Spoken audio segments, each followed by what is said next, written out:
Okay, once again, we will start the event, so please sit back.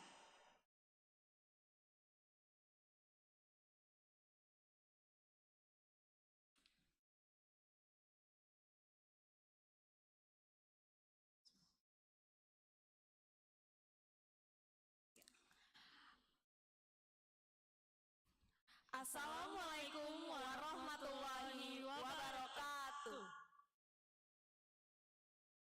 Shalom, Om Swastiastu, salam kebajikan, namo buddhaya. Good morning and hello to all of you, ladies and gentlemen. Welcome to Auditorium Cyber Library Universitas Nasional. First of all, let's say thanks to God who has given us guidance, healthy and mercy, so we can attend and participate in this event without any obstacles. Welcome to the International Symposium, Women and Primatology, with title, What Attracts Female into Science and Conservation of Non-Human Primates. Introduce myself, Rahmi Mahira, but all of you can call me Ira, and also my partner, Cindy Ervita Tamara as Master of Ceremony in this event. Welcome and in honor to Professor Dr. Ernawati Sinaga, MS Apate, as Vice Rector for Research, Community Service, and Cooperation. Welcome and in honor to Dr. Tatang Mitra Setia MSI as Organizing Committee. Welcome and in honor to Dr. Erin R. Vogel from Rutgers University, USA. Welcome and in honor to Dr. Cheryl Knott from Boston University, USA. Welcome and in honor to Dr. Erin Riley from the San Diego State University, USA. Welcome and in honor to Dr. Susan M. Shenny from Oxford Brookes University, UK. Welcome and in honor to Dr. Maria Farnott-White from Zurich University. Welcome and in honor to Dr. Wuryanti Setiadi M. Biomed from Eijkman Center for Molecular Biology, BRIN, Indonesia. Welcome and in honor to all of speakers, presentation, and also all of the moderator. Welcome and honor to all of officials that we cannot mention one by one, but certainly does not reduce our respect. And also, welcome and in honor and all of best wishes to all of the audience who attend this event.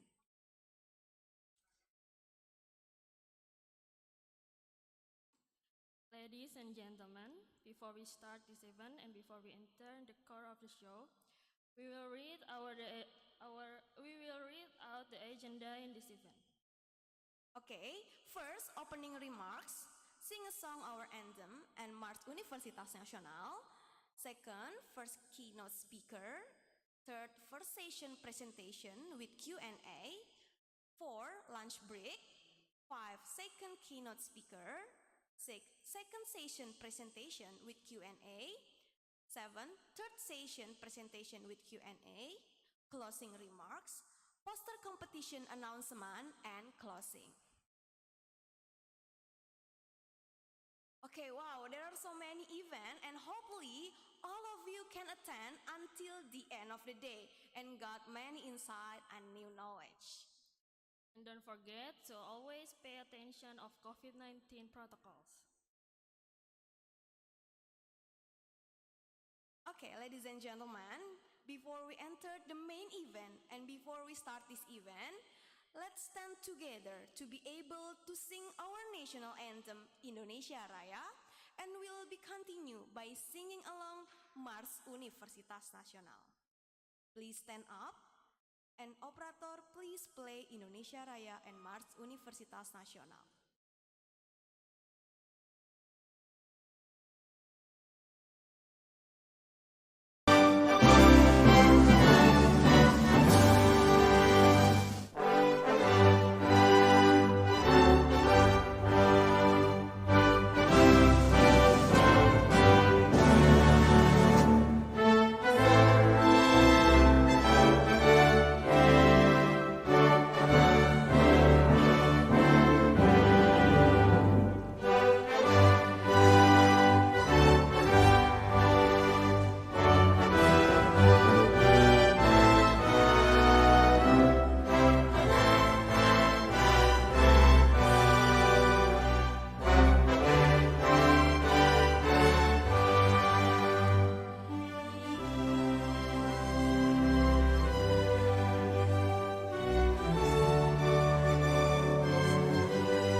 tantangan serta rintangan.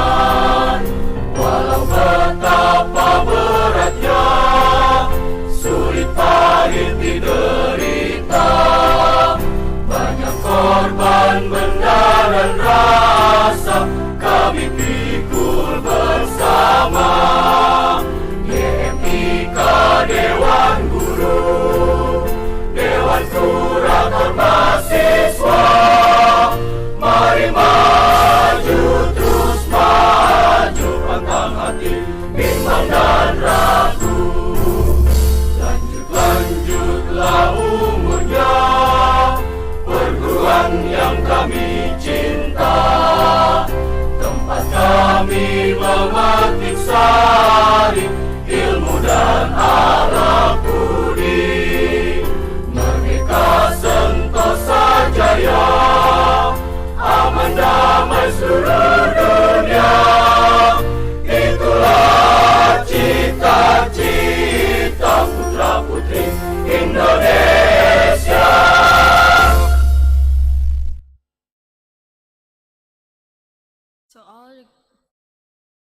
To all the guests and audience, please have a seat. Thank you.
Institute and will join us in these women and primatologists. I wonder what attract Ibu Tari to join us. I don't know. We will hear from her later.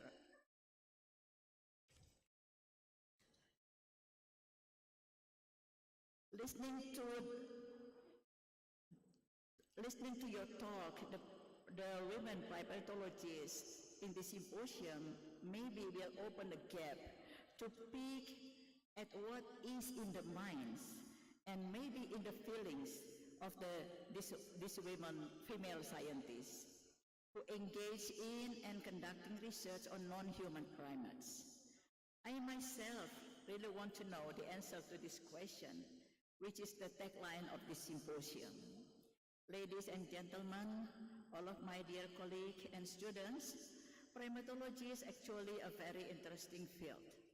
Although I'm not a primatologist, but I understand that studying primatology not only can help us in conserving our nature in which we live, but also in understanding ourselves, the human primates.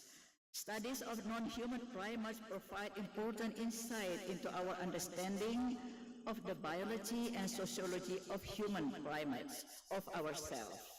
However, because the field of primatology studies is not an easy one, it is still interesting and intriguing for me to know what really attracts my colleagues, the female primatologists, to enter and dive in the deep of the forest to study non-human primates. Hopefully, the symposium will answer this question, so that will be more women will enter the scientific world of primatology.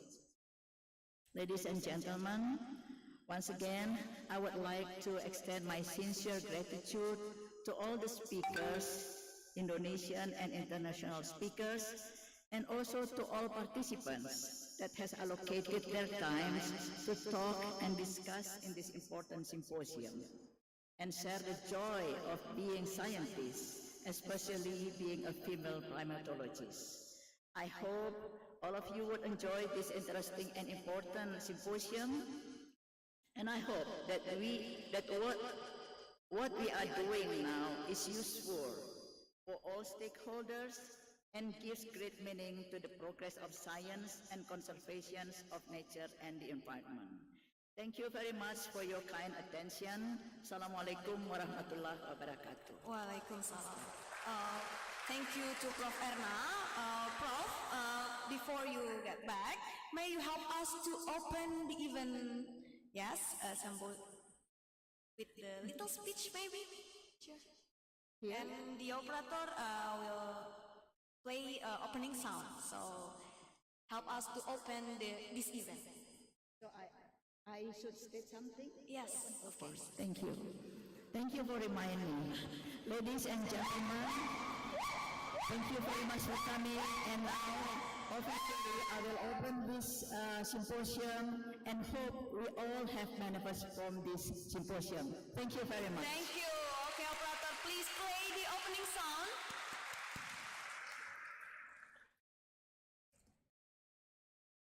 Thanks to Prof. Erna once again. Okay, Prof, sorry, next is the awarding of certificate as a form of appreciation and the souvenir, which will be given by Dr. Tatang Mitra Setia MSI to Prof. Erna and to the operator, and all of the concert time and place are yours. So, Prof, yes. Awarding of certificate. Okay, the certificate. This is the souvenir. Yes. Yeah. Thank you. And this is the souvenir from Universitas Nasional.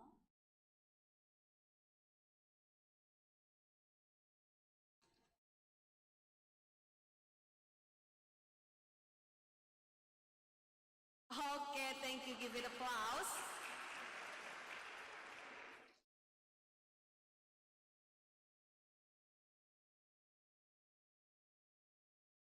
For that, we invited all of you, the audience, to join us on stage to be able to take pictures together. Yes, all of audience, you all just join us on the stage to be able to take pictures together. Let's go. We take a picture together. All of you in this auditorium, let's join us in the stage and take a picture together. And to the documentation, please help us to take a picture.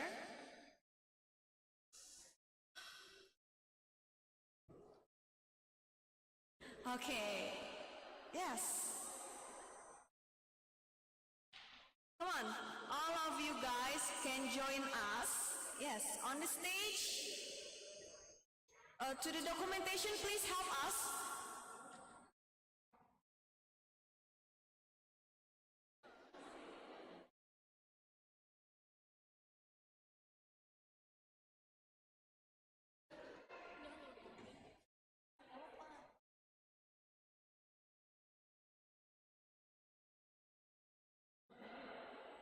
Yes, all of you. Okay. Give your best of smile. Okay.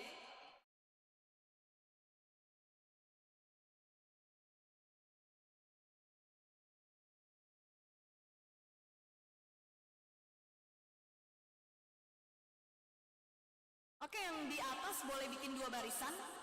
To row. Yes, please. Nah, biar kelihatan semua.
Okay, thank you, and please sit back again. Thank you to the documentation and all of you guys. Please sit back.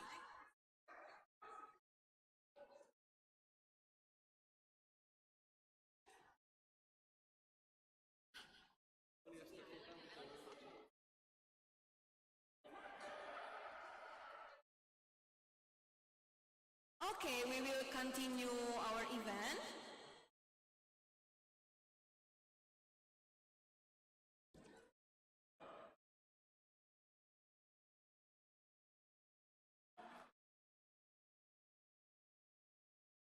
Okay, we will continue our event.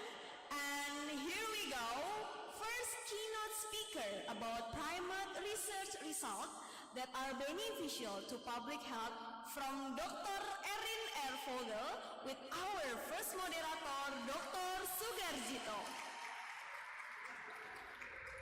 I will read out CV of Dr. Sugarjito, bachelor degree at Biology, Faculty, Universitas Nasional, master degree at Biology, Faculty, Universitas Nasional, PhD at Ecology Faculty, Universitas Utrecht, Netherlands, lecture and protected areas and ecosystem service at the Faculty of Biology, Universitas Nasional, Director of International Cooperation Office, Universitas Nasional.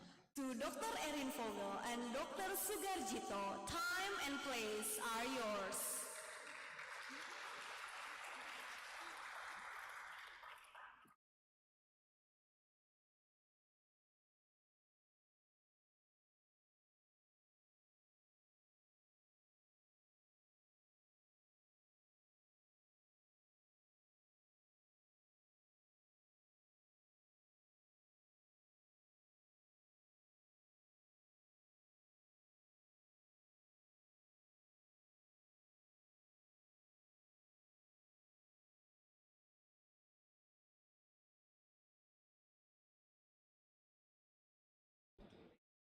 Test.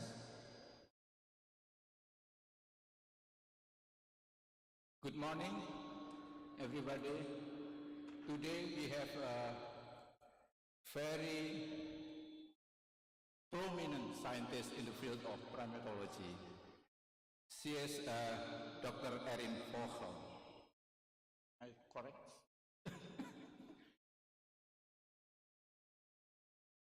I do not read the whole CV that given to me yesterday because too long, 20 pages. Maybe I need to drink a lot of water if I read this CVs. So anyway, she published many papers on peers review journal and also writing many books together with our colleagues, Indonesian scientists. I should recall my memory when I know her, Dr. Erin Vogel, personally about 10 years ago, when we developed a proposal for USAID program. I was very respect to her. She came to Indonesia specifically to write proposal, only 5 days journeys. And especially in that time, she was in a major pregnant. Very hard to do that one. That's I very respect of her. And finally we got that proposal and quite a big money, $1.million. And from that proposal, we can send students for graduate and PhD training from Indonesian students. Thanks, Dr. Vogel.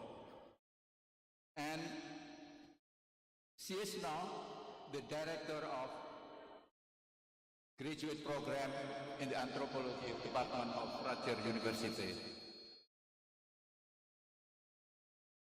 I think I do not give a lot of introduction.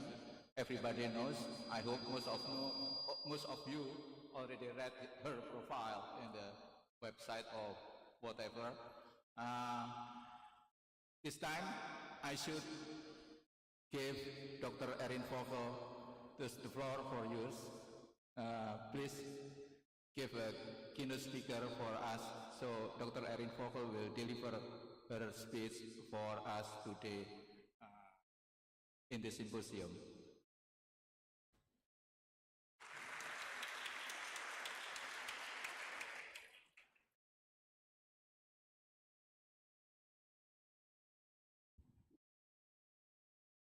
Hello, everyone. Good morning. Selamat pagi. I want to thank everyone for coming today, and I want to thank the organizers of this wonderful symposium on women in primatology. It is an honor to be here today with all of you and to present on some of the research that we've been doing in collaboration with UNAS at Tuanon in Kalimantan Tengah.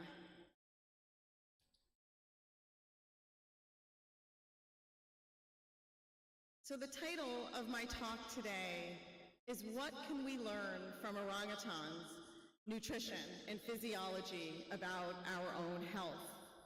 And this is a project that I started with my UNAS collaborators in 2005 when we started studying diet and nutrition and physiology in the Tuanon orangutans.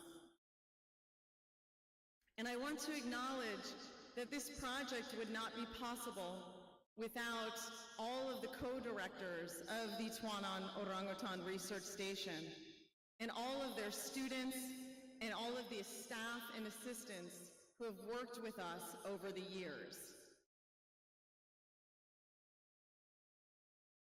Oops.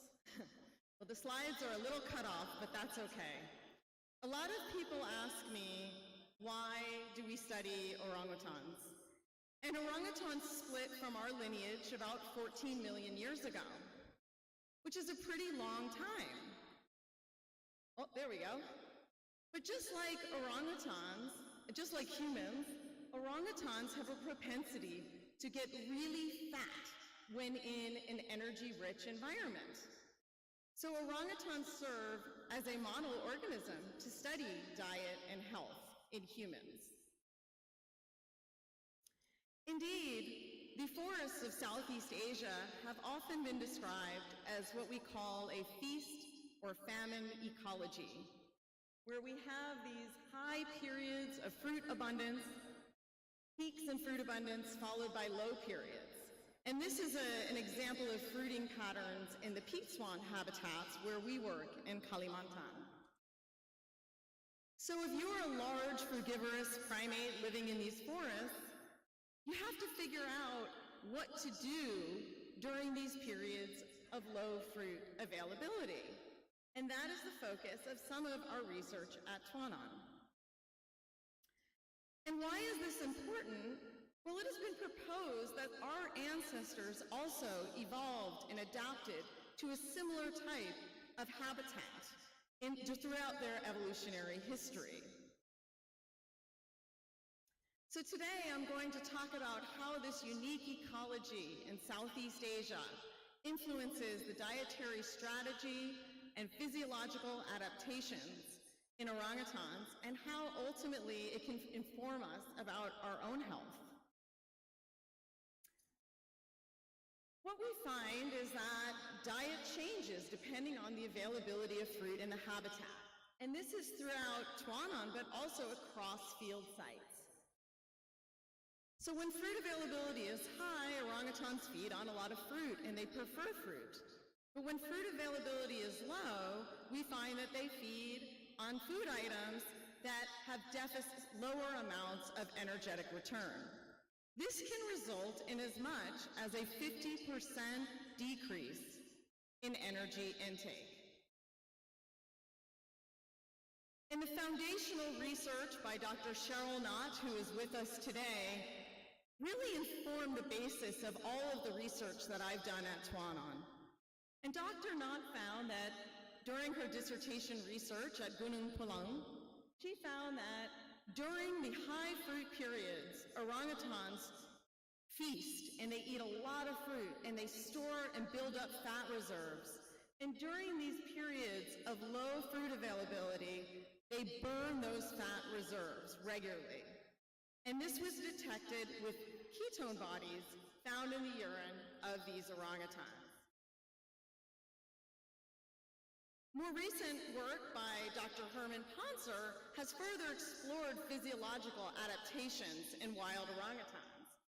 And he found, if we look at Pongo in orange here, that orangutans actually have significantly lower total energy expenditure for a given body mass compared to other apes, including ourselves.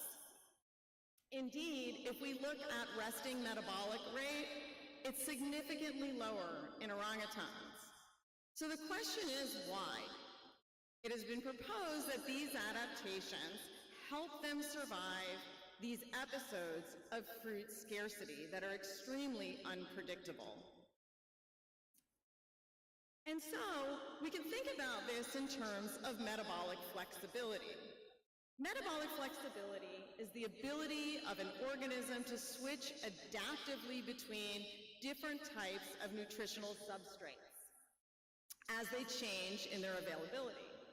And it's a really important framework for understanding adaptive capacity and physiology in response to environmental variation. So we can think about what we do when we're faced with variation in our nutrition by looking at what the orangutans are doing.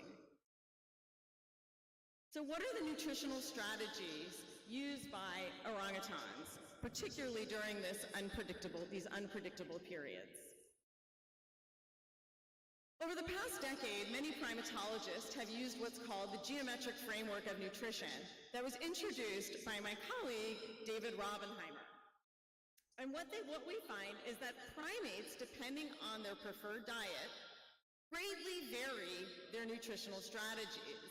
So more frugivorous primates, like the spider monkey here, tend to prioritize the amount of protein or regulate the amount of protein so that it does not vary much.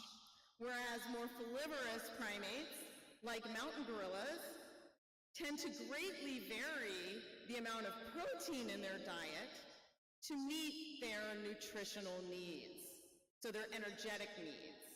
So pretty constant non-protein energy, lipids and fats, but great variation in protein.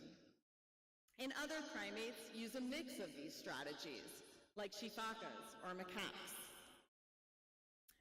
Jessica Rothman, who's a collaborator of ours at UNAS and Rutgers, has looked at these patterns across primate species.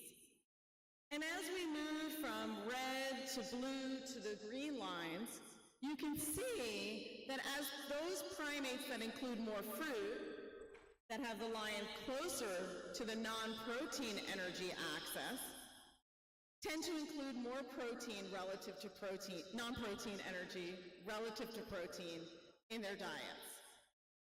But those primates that feed on more leaves, like the columbines you see here in green, tend to have more protein in their diets relative to non-protein energy. So different primate species, depending on their preferred diet, will have different ratios of nutrients in their diets.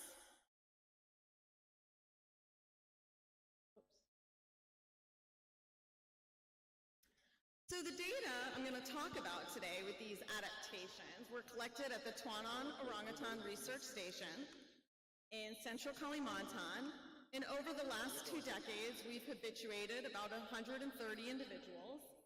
And we collect full-day follows from nest to nest, data from full-day follows to quantify nutritional intake. And we also look at fruit availability in the forests every month. The FAI, we call it, the Fruit Availability Index. And we also collect the foods that the orangutans feed on. And we collect these foods by climbing trees, collecting the food items, drying them in the oven, and then we combine those with the behavioral data from the orangutans. Basically, we receive back from the laboratory run by Dr. Rosa a nutritional fact sheet for every food item that they eat. And this work is done in collaboration with Esther Zeufra here at UNAS. We also collect urine from orangutans.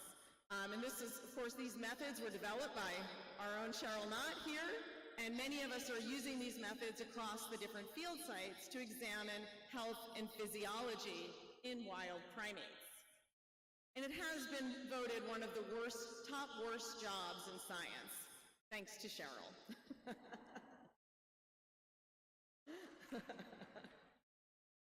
So this is a graph of fruit availability at Tuanon.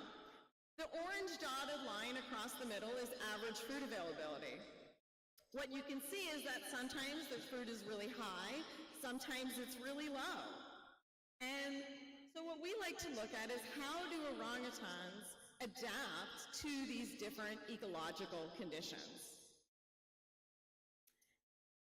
What we've found in wild orangutans is very similar to what we see in other frugivorous primates. Orangutans tightly regulate the amount of protein in their diet. We see very little variation in protein between high and low periods. But we see great variation in non-protein energy, so lipids and carbohydrates, and the ratio of non-protein energy to protein. And you can see it's a very straight line, like we see in other frugivorous primates. Very little variation in protein, regardless of high or low fruit period. Although we do see a slight difference. What's really interesting is that this is very similar to work done by my colleague on humans, Dr. David Robbenheimer, from the University of Sydney. And what Raubenheimer and colleagues found is that in human populations, they also tightly regulate protein intake. And they've suggested that because of the evolution of this protein regulation, and because of an imbalance in modern-day diets, this may explain obesity and the obesity epidemic that we're seeing today, such that very slight changes in the percentage of protein can lead to drastic increases in carbohydrate and fat consumption. And this is supported by data from the United States that has shown that the percentage of dietary protein in the diets have significantly decreased over the last few decades.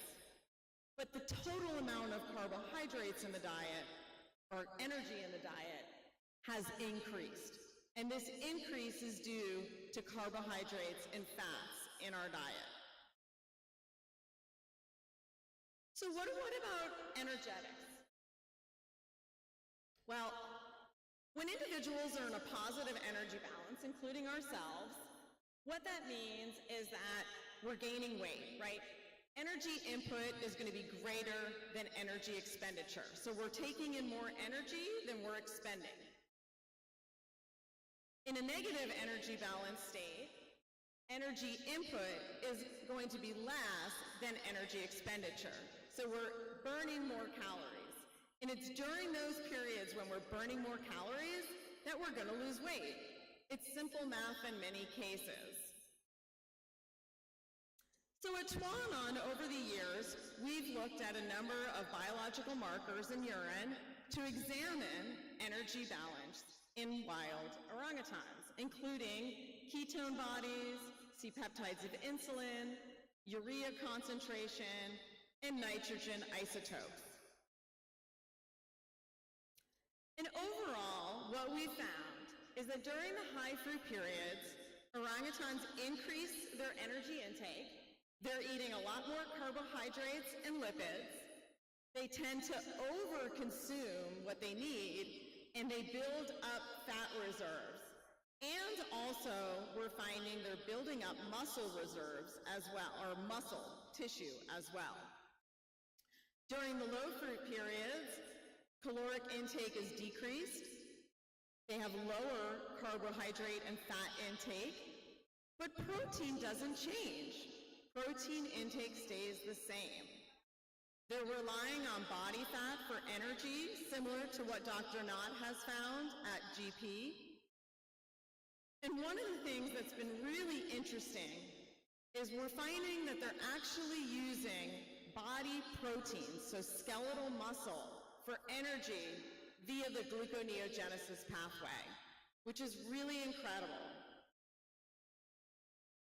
Indeed, Dr. Caitlin O'Connor, who did her PhD with Dr. Knott at Gunung Palung and is now doing some postdoctoral research in my laboratory, found that when we compare high and low fruit periods across age classes, all individuals experience muscle loss between the low and high fruit periods. So when we go from high to low fruit periods, they experience decreases in estimated lean body mass. And this is pretty amazing, because what it's telling us, it's not just fat they're burning, but they're actually using skeletal muscle reserves for energy. And our data from Tuanon, looking at urea and delta N15, has showed that below about 3,800 calories, they start to use exogenous non-carbohydrate energy sources, so proteins and lipids for energy, but also they're using body fat for energy. And when we get below about 800 kilocalories, that's when they start using muscle for energy. So really getting into that starvation mode. And so we can think about how are wild orangutans adapted to low fruit periods. We see that orangutans have several adaptations for efficient energy acquisition during these low fruit periods. They reduce energy expenditure by traveling less, they have low resting metabolism, and they decrease their movement. We're also finding that during these low fruit periods, they're utilizing the gluconeogenesis pathway of amino acids. And this is providing them with extra glucose to supplement their energy metabolism. And it can maintain their insulin secretion. Maybe during these low fruit periods, this breakdown of muscle is important because muscle is metabolically active tissue. So this could be an adaptation to reduce the cost of maintaining muscle. But it does mean that during the high fruit periods, they need to rebuild this muscle.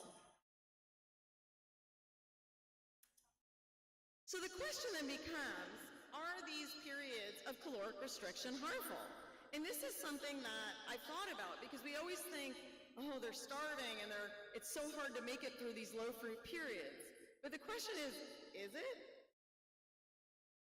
So one of the undergrads in my lab, who's now a graduate student at UC Boulder, Daniel Nemenko, studied this for his senior thesis, and we've continued with this research and are preparing it for publication. And what we've done is we've looked at oxidative damage in the urine samples throughout these periods of high and low fruit availability.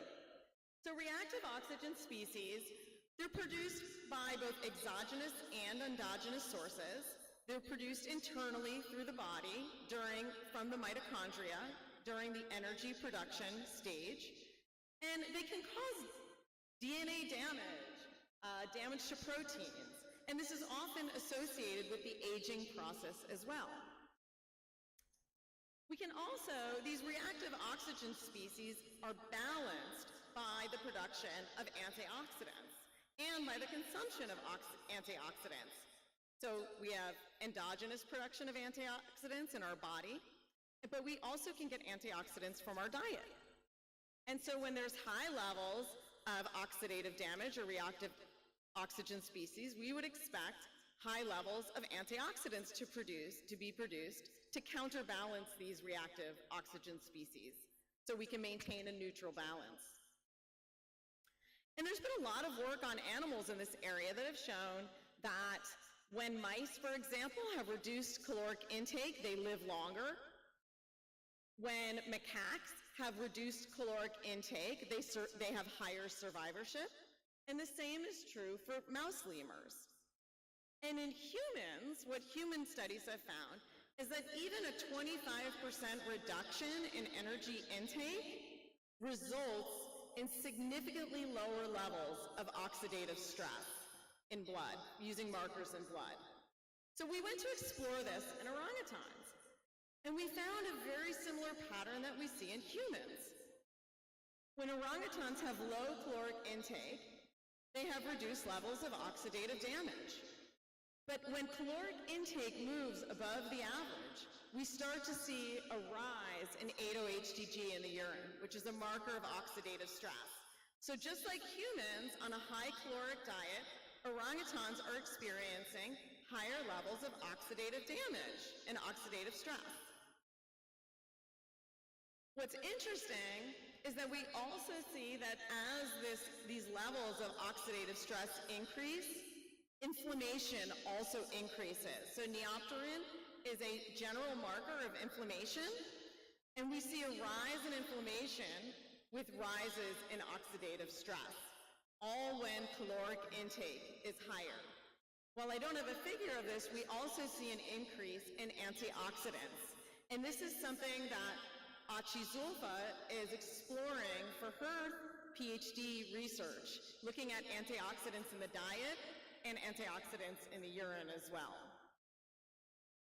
So perhaps, and we'll hear more about this from Maria van Norwick when she talks this afternoon, but perhaps this may explain why orangutans have such high survivorship compared to other great apes.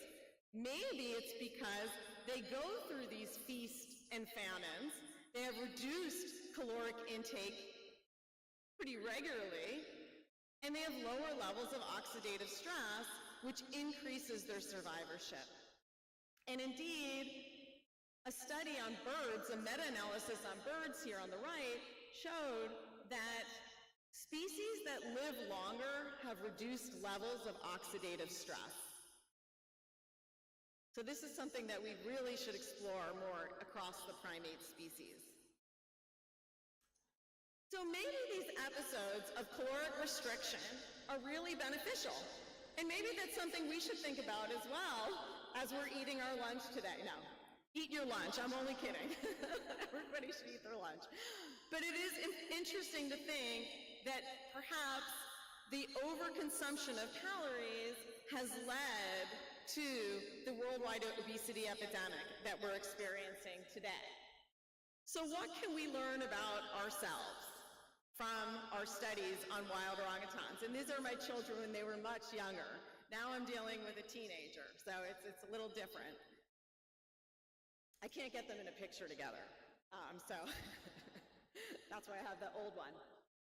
But if we look at patterns across the globe, what we're seeing is that we are experiencing a global obesity epidemic with a really large percentage of the population experiencing what we would define as obesity. And it's been said that this obesity epidemic is a direct result of a transition from real foods to processed foods that are high in saturated fats and carbohydrates. And so if we think about how the orangutans vary their diets during periods of high and low fruit availability, and think about how human diets and our diets throughout our evolutionary history have changed, we can see that our diets have transitioned from more protein and lower carbohydrates to diets with higher starch, higher refined sugars, and more processed foods. And so we can think about orangutans during the low fruit period over here, and during the high fruit period somewhere over here. And so when we think about, are we like orangutans in this way? Yes, we are. We're both susceptible to fat retention in energy-rich environments. And we're both adapted to a feast and famine ecology. The only difference is that orangutans regularly experience these fluctuations, where many human populations no longer experience these fluctuations in diet. So on that note, I want to acknowledge and dedicate our talk to our dear Awan, who was an assistant who worked with us for many years at Tuanon and recently passed away, and he will be greatly missed.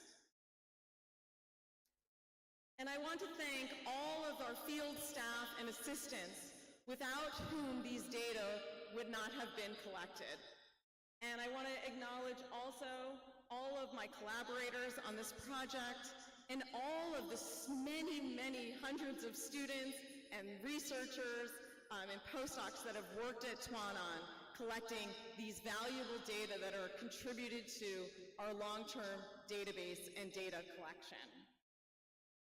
I also want to thank all of the agencies who have supported our research over the years and provided us with the permits and funding so that we could conduct this research.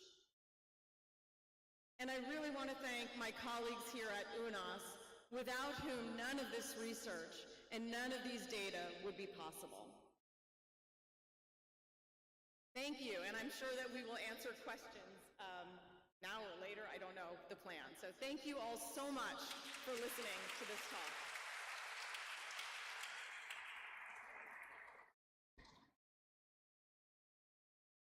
Thank you, Dr. Vogel.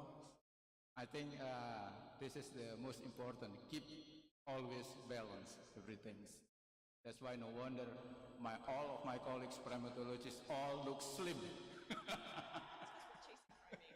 Because chasing primates. Okay, I think, thank you once again, Dr. Vogels.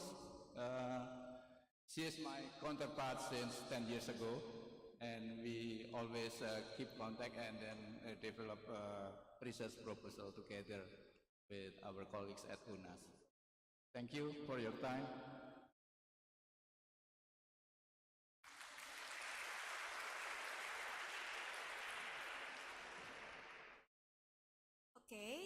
before that, we please stay in here. Yes, Mr. Sugarjito, please stay in here. Okay. Next is the awarding of a certificate as form of appreciation and the souvenir. Yes, which will be given by Professor Erna. So I invite Prof. Erna.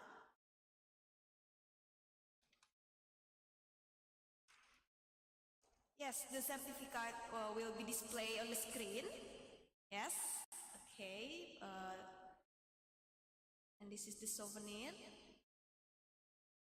First, for Dr. Erin R. Vogel. Yes, thank you. Okay, give an applause, please.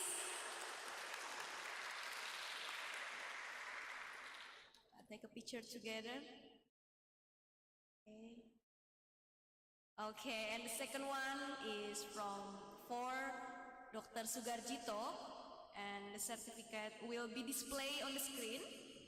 Yes, this is the certificate, and give it applause again. Okay, thank you. Okay, thank you to Prof. Erna, and okay, thanks for Prof. Erna. Take a picture again together.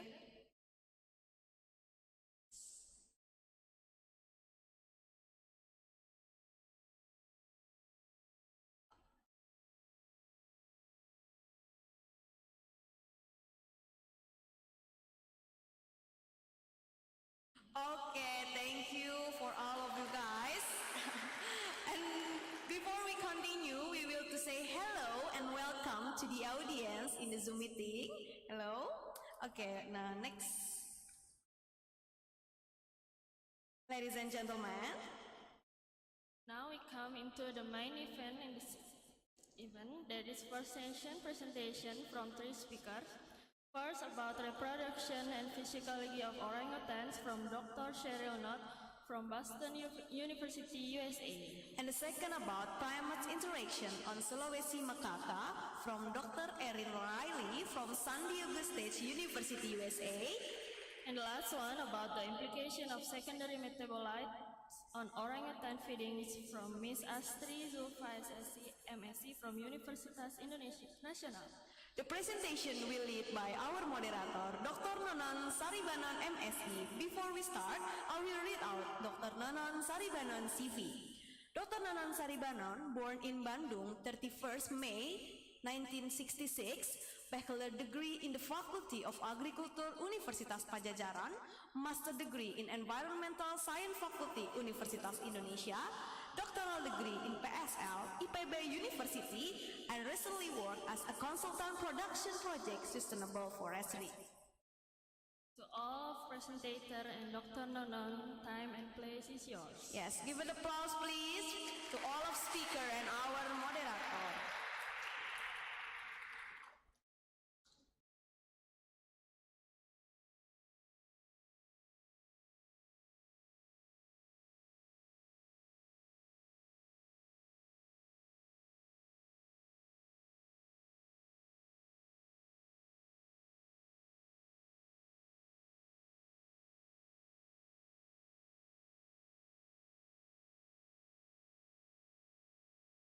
And please join us, the three of speakers. Yes, of course. Give an applause again. Okay, thank you. To accompany Miss. We would like to invite all the presenters, Dr. Zeufra, Dr. Erin Riley, and also Miss Esther Zeufra. Please. Okay.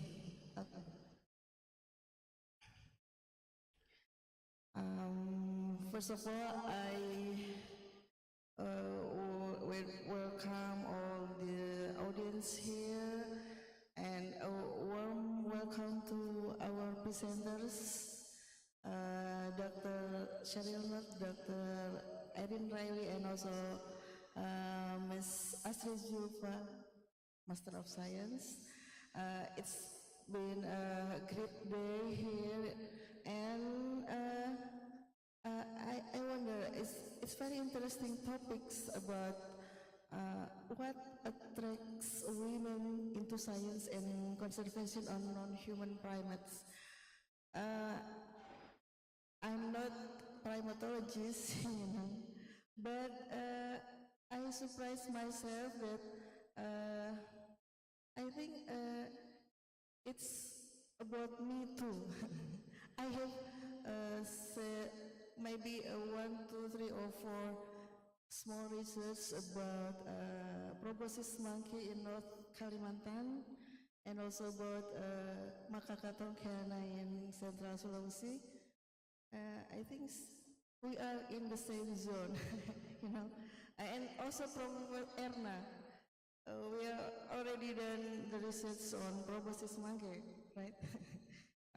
It's a very interesting topics, and well, I come to this presentation session, and we have 3 presenters here. I have to read the CVs because it's very long. The first presenters are Dr. Sherry. She is the professor from Department of Anthropology, Boston University, also Department of Biology. And I think I cannot read all because it's over than 80 pages of this is wonderful, it's amazing, and we are very glad here to read or to what share that Dr. Cheryl not been doing here in our symposium. So I think it's time for the first presenters, and Dr. Not, the floor is yours.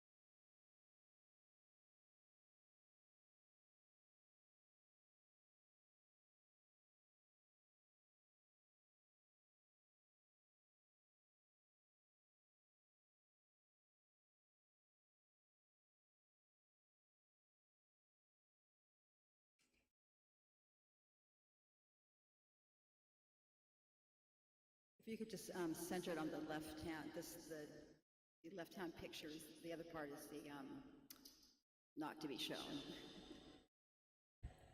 That's my notes on the side there.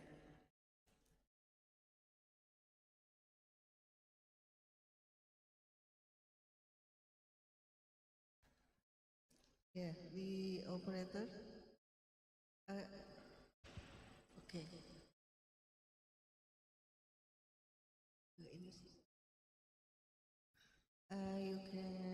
The operator can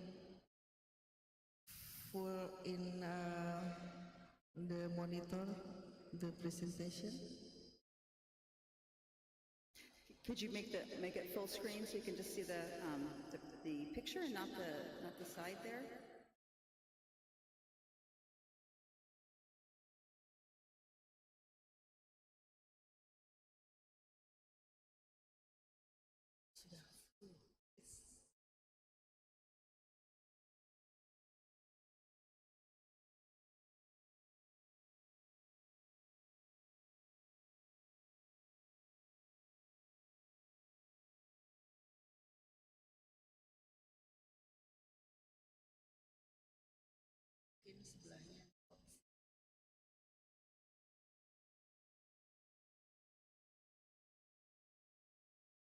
Is this all right?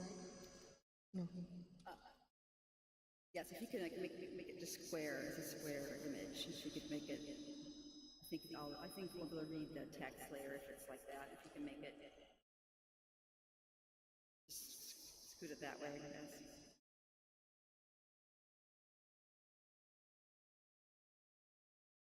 This is PDF file or PowerPoint presentation.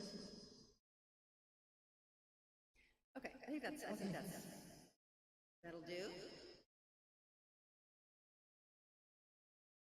All right, well, good morning, everybody. It's really a thrill to be back in Indonesia after 3 long years since the COVID pandemic. I've been here since 2019. And I also want to thank the UNAS and all of the organizers of the conference for inviting me to talk to you today. So today I'd like to talk to you about some of the highlights of my work studying wild orangutans in Gunung National Park in West Mexico. So I started my orangutan research back in Gunung in 1992. And I was there with my husband, Tim Lehman.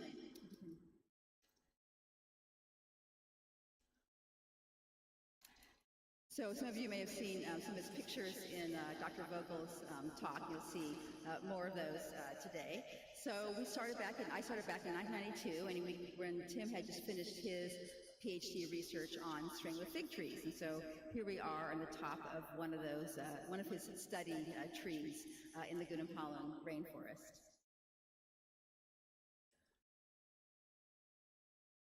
So at Chavanpanti Research Station in Gunung National Park, it's on the west coast of Borneo, and it encompasses many different habitats. So we have about 8 different habitat types.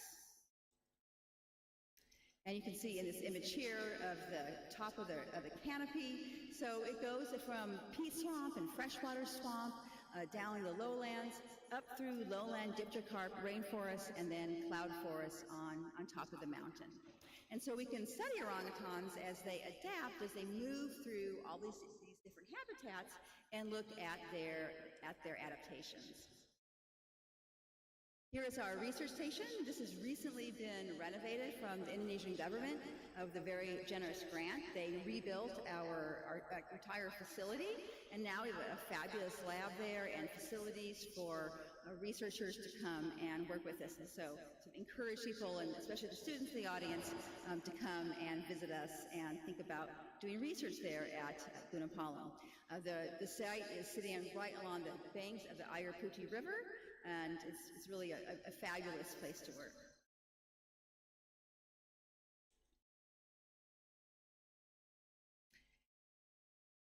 So in my talk today, I wanted to emphasize that this orangutan research is really a long-term collaboration between Indonesian and Western researchers.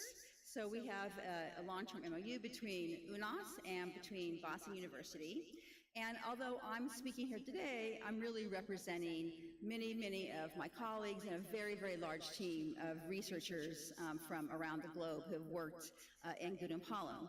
And I kind of thought I would start here with some of the acknowledgments of some of those people.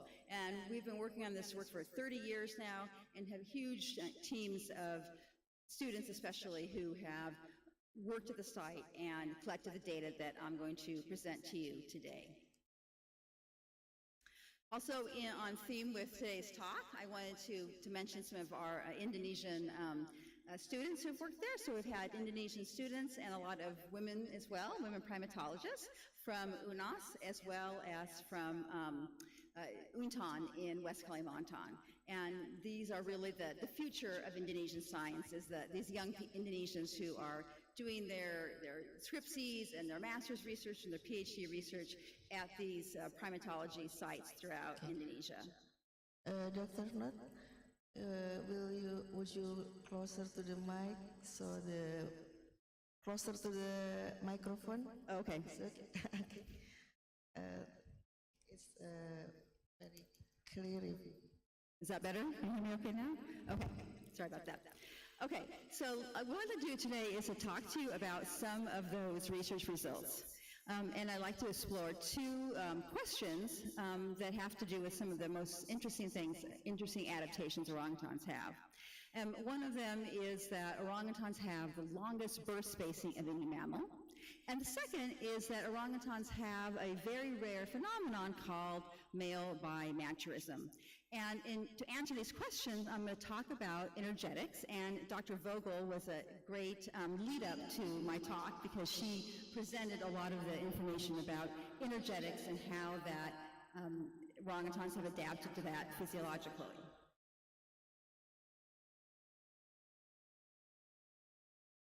So what we're going to think about is exploring what the role is of the environment. So how have orangutans adapted to the unique environment of the Southeast Asian rainforests where they have evolved? So what's so unique about this rainforest? Well, one of the key ecological features is the phenomenon of mass fruiting. And these mass fruitings occur about every 2 to 7 years. They don't occur in every site. Tuanon actually don't have mass fruitings, but they still have, as Dr. Vogel showed you, dramatic changes in food availability.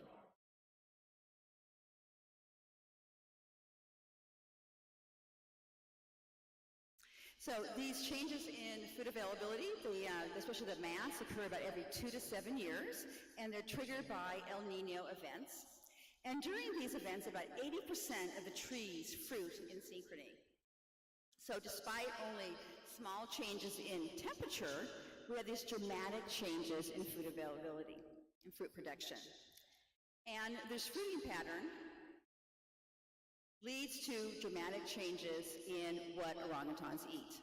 So we monitor about actually 7,000 trees every month of trees in this forest across those different habitats, because this is such an important feature in understanding orangutan adaptations and understanding their energy expenditure. So in this graph here, you can see some of these changes. You can see how we have a period of mass fruiting where we have very, very high food availability, and that is followed by an extensive period of low food availability. So many of the trees are fruiting at the same time that they've kind of expended their energy, and then there's not much to eat for long periods. And so orangutans go through these periods of extended low food availability. So because of these mass fruitings, we can think about then how these dramatic fluctuations are important in understanding and influencing orangutan reproduction and physiology.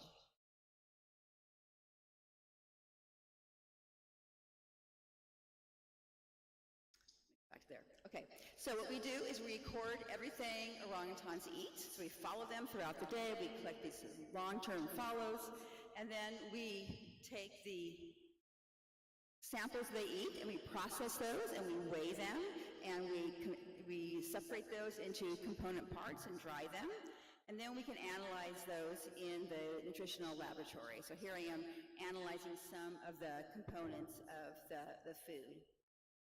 And what that shows us, something quite similar to what Dr. Vogel showed, is that the top picture here, you see fruits that are eaten during the high fruit period. So you can see they actually look really delicious, right? They're very red. They're things that orangutans or the primates are attracted to eat. And during that period, they have about 320 or so kcals per fruit on average. And then during the low fruit period, they're eating really low quality foods that are very high in fiber, about 75% fiber, bark and leaves and kind of low quality fruits and other kinds of vegetation. So there are these dramatic changes then between these periods. Here's some of the data showing the changes in energy balance. So during this first period, during that mass of this year shown here, the orangutans were gaining weight, so they're eating more than they expended. And during that following low fruit period, they're expending more than they ate. And so they're losing weight during that period.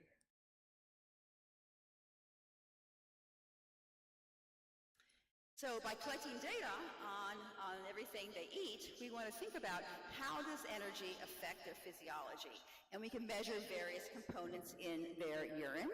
And one of those is ketones. So this shows us measuring ketones. Ketones are a product of fat metabolism.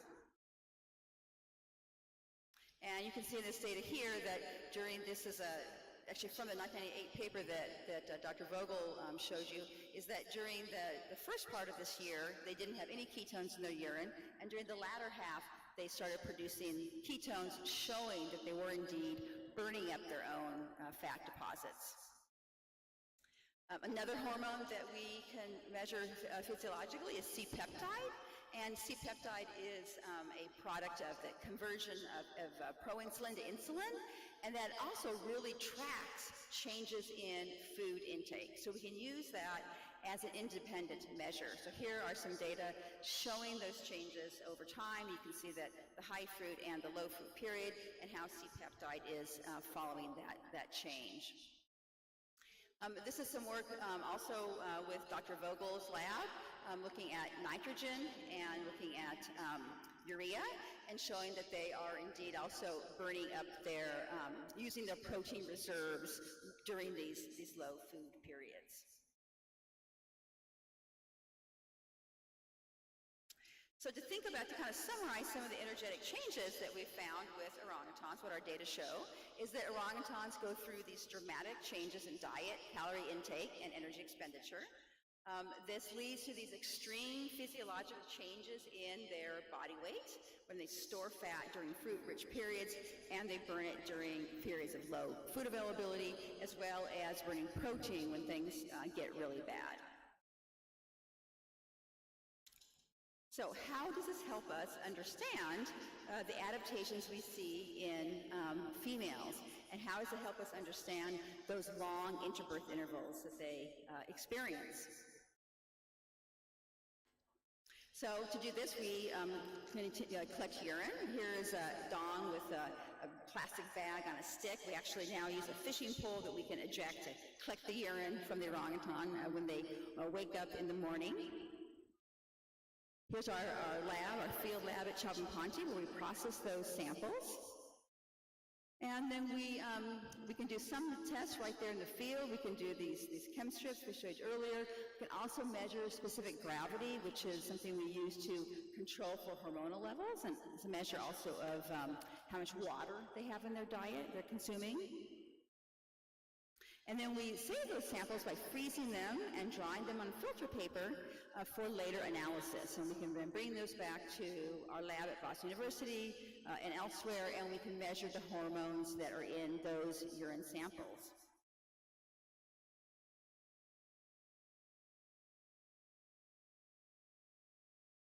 And what these data show us is that the changes in the female hormones are tracking those changes in energy balance. So in this graph here, the pink is during the high fruit period, we see high levels of estrogen. It's called estrogen conjugates in urine. And during the low fruit period, the green, you see they have very low, their estrogen conjugates have gone down. And so the female hormones are tracking energy. So that was a really important discovery, is that the female reproductive hormones change with the change in energy intake that the orangutans are experiencing. Now, what else can change? What else can affect those ovarian hormones? Another factor is lactation. So orangutans with their really long interbirth intervals are also lactating through most of that period. And that lactation is also very energetically expensive. And so when they're lactating, they also have those lower hormones because of the energy expended on lactation. And they also have to carry their offspring. They have to carry their offspring very far through the forest, through the canopy, and they're expending energy doing that. Females may also travel more slowly and not forage as efficiently because they've got these young orangutans in tow that they're keeping with them. And so that also is having an effect on maternal energy reserves and leading to this maternal depletion. So how does this help us then understand these long interbirth intervals that orangutans have? So what we know is that we have this connection between energy and hormones, and that during periods of high food availability, they are putting on fat reserves and their hormones are increasing. And so during those periods, that is when they are able to conceive and get pregnant. But they have these extended periods when there's not much food around. So, really, extended periods of low food ability, and then the hormones are lower during those periods. And that's why you have this extended period of very low food intake when orangutans are not able to conceive. Now, I want to sort of end my my remarks today to think about how that affects another really interesting phenomenon, which is male bimaturism. And so orangutans, as probably most people here know, have two kinds of males. We have ones like the ones on the right, big flanged males with great big cheek pads, and then we have smaller unflanged males. And this rare phenomenon of male bimaturism is something which is quite unique in terms of mammals, of having two reproductively mature types of males.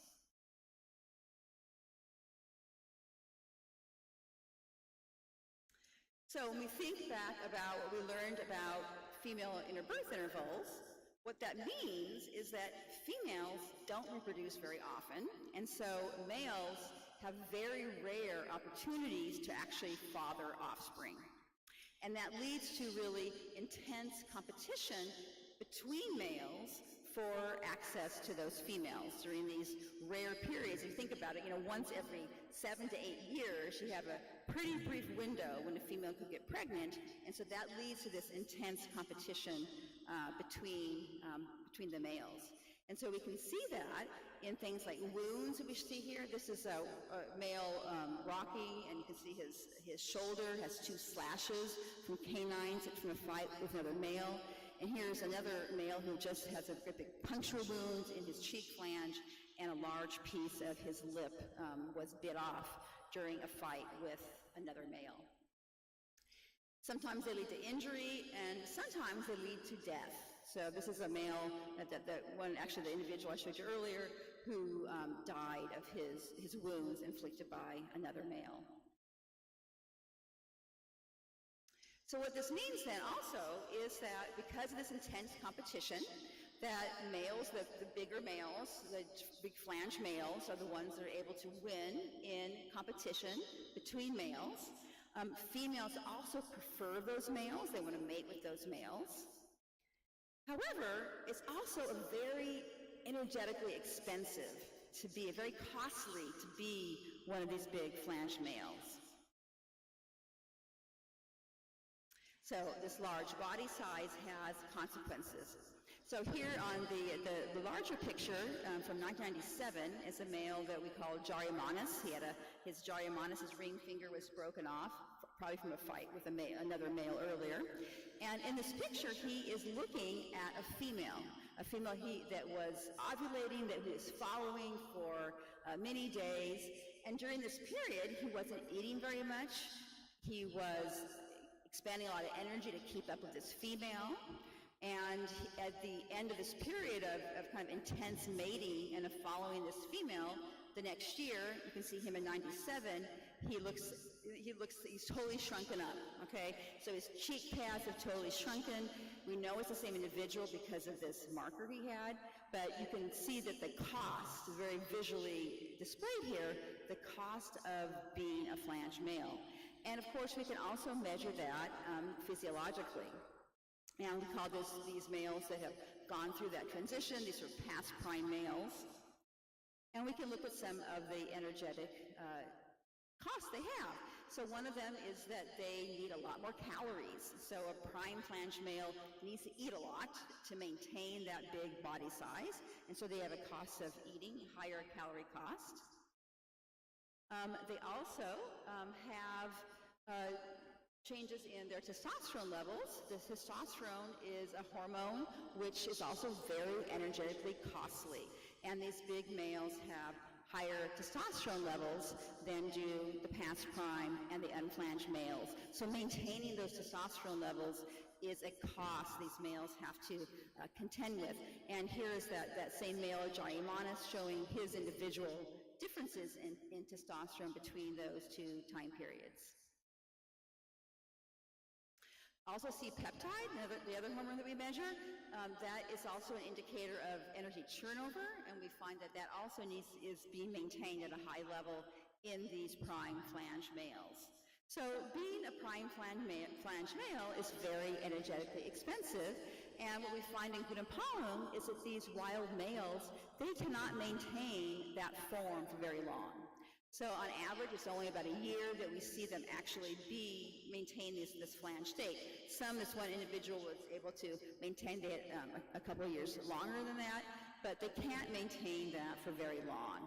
And so what this does is help us understand then why we have this evolution of male bimaturism. So, in summary, that these flange males, these prime males, they go through this energetically costly period. They can only maintain that for a brief period, but they have high reproductive success because females like to mate with these flange males. And so what this tells us is that we have had selection in these males to have their development they need to be very, very strategic in a way about when they develop into flange males. And so it's led to something that we call facultative development, that they are able to time development to be sort of the best period, sort of energetically, when they've got enough energetic reserves, and so that they can take advantage of being a prime male. So if you can't be a flange male, a prime male for very long, you want to be very careful about when you actually develop that. So I think that helps us understand at least some of the selective pressures that may have influenced the evolution of male bimaturism. So I hope I've sort of shed some light on these two features, these two really interesting things that orangutans experience, or these orangutan adaptations, the long interbirth intervals, and the flanged evolution of male bimaturism, and how understanding energy can help us understand those two phenomena. Thank you very much.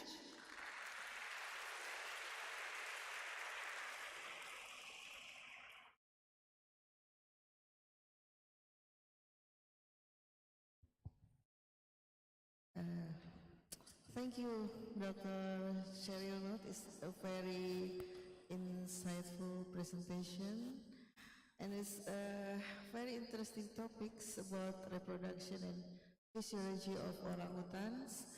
And I know there are so many questions from our audience here or from our participant in Zoom room, but you can keep it because the question and answer session is after all the presenters complete the speech. Okay. And then we're going to have the second presentation from Dr. Erin Riley. I have, yes. It's also a long CV that I can read all, but it's a brief CV from Dr. Riley. She is the professor of anthropology of San Diego State University and also visiting professor to Roma Tre University, Rome, Italy, and I think it's a very long CV. It's about more than 20 pages about research, and also I think one is very interesting that she's got the awards, yes, from National Society of Collegiate Scholars as Distinguished Member Award. And she's also got Warren G. Kinsley Student Presentation Award of the Primate Behaviors and Biology Interest Group. And without wasting any of time, and please, Dr. Riley, the floor is yours. Terima kasih banyak. Selamat pagi kepada semuanya. And also thank you very much to the organizing committee at UNAS for the opportunity to participate today. Just like Dr. Nat said, it's been 3 very long years since I've been in Indonesia, so I'm very excited to be back and to be here today. So, so I'm going to talk a little bit about macaques, another genus present in Indonesia.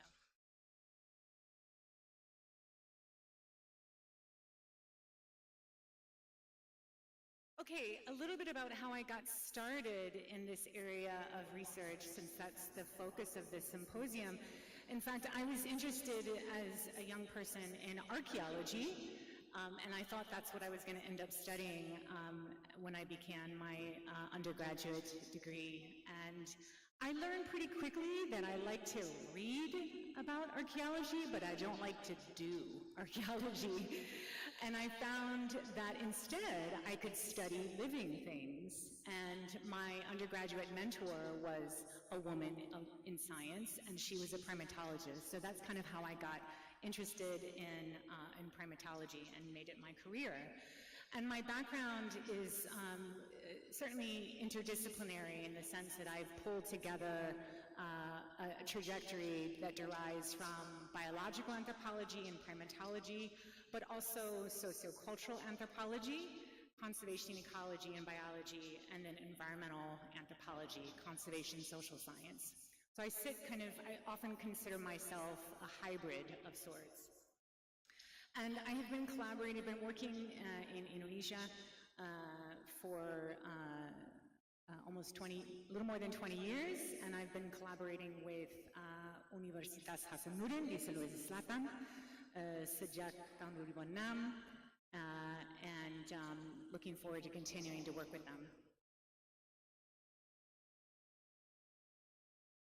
Okay, so I want to talk a little bit about the work that I've been doing in Sulawesi for the last 20 years, and that's really looking at the interface between people and macaques. So I like to begin by saying, okay, what is a human-primate interface? And essentially, what we know about these is that, think about it in the sense that primates, what we know about many primate populations around the world is that they are affected by the presence and activities of humans. So this is an image I took at my dissertation site, di Sulawesi Tengah, with macaca tonkiana. And so this is one way to describe a human-primate interface.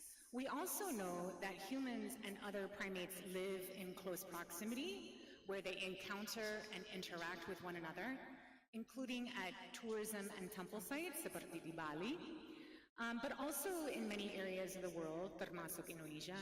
They figure very prominently in folklore and mythology. So what I want to talk a little bit about today is a recent human-primate interface in Taman Nasional Bantimurung Bulu Saraung, which is in Sulawesi Selatan, where I've been working since 2010. And this is a site. The national park was created in 2004 as a way to protect the karst ecosystem in the area.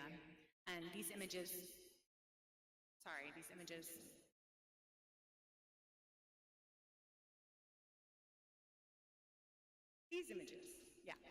These images showcase what the karst ecosystem looks like.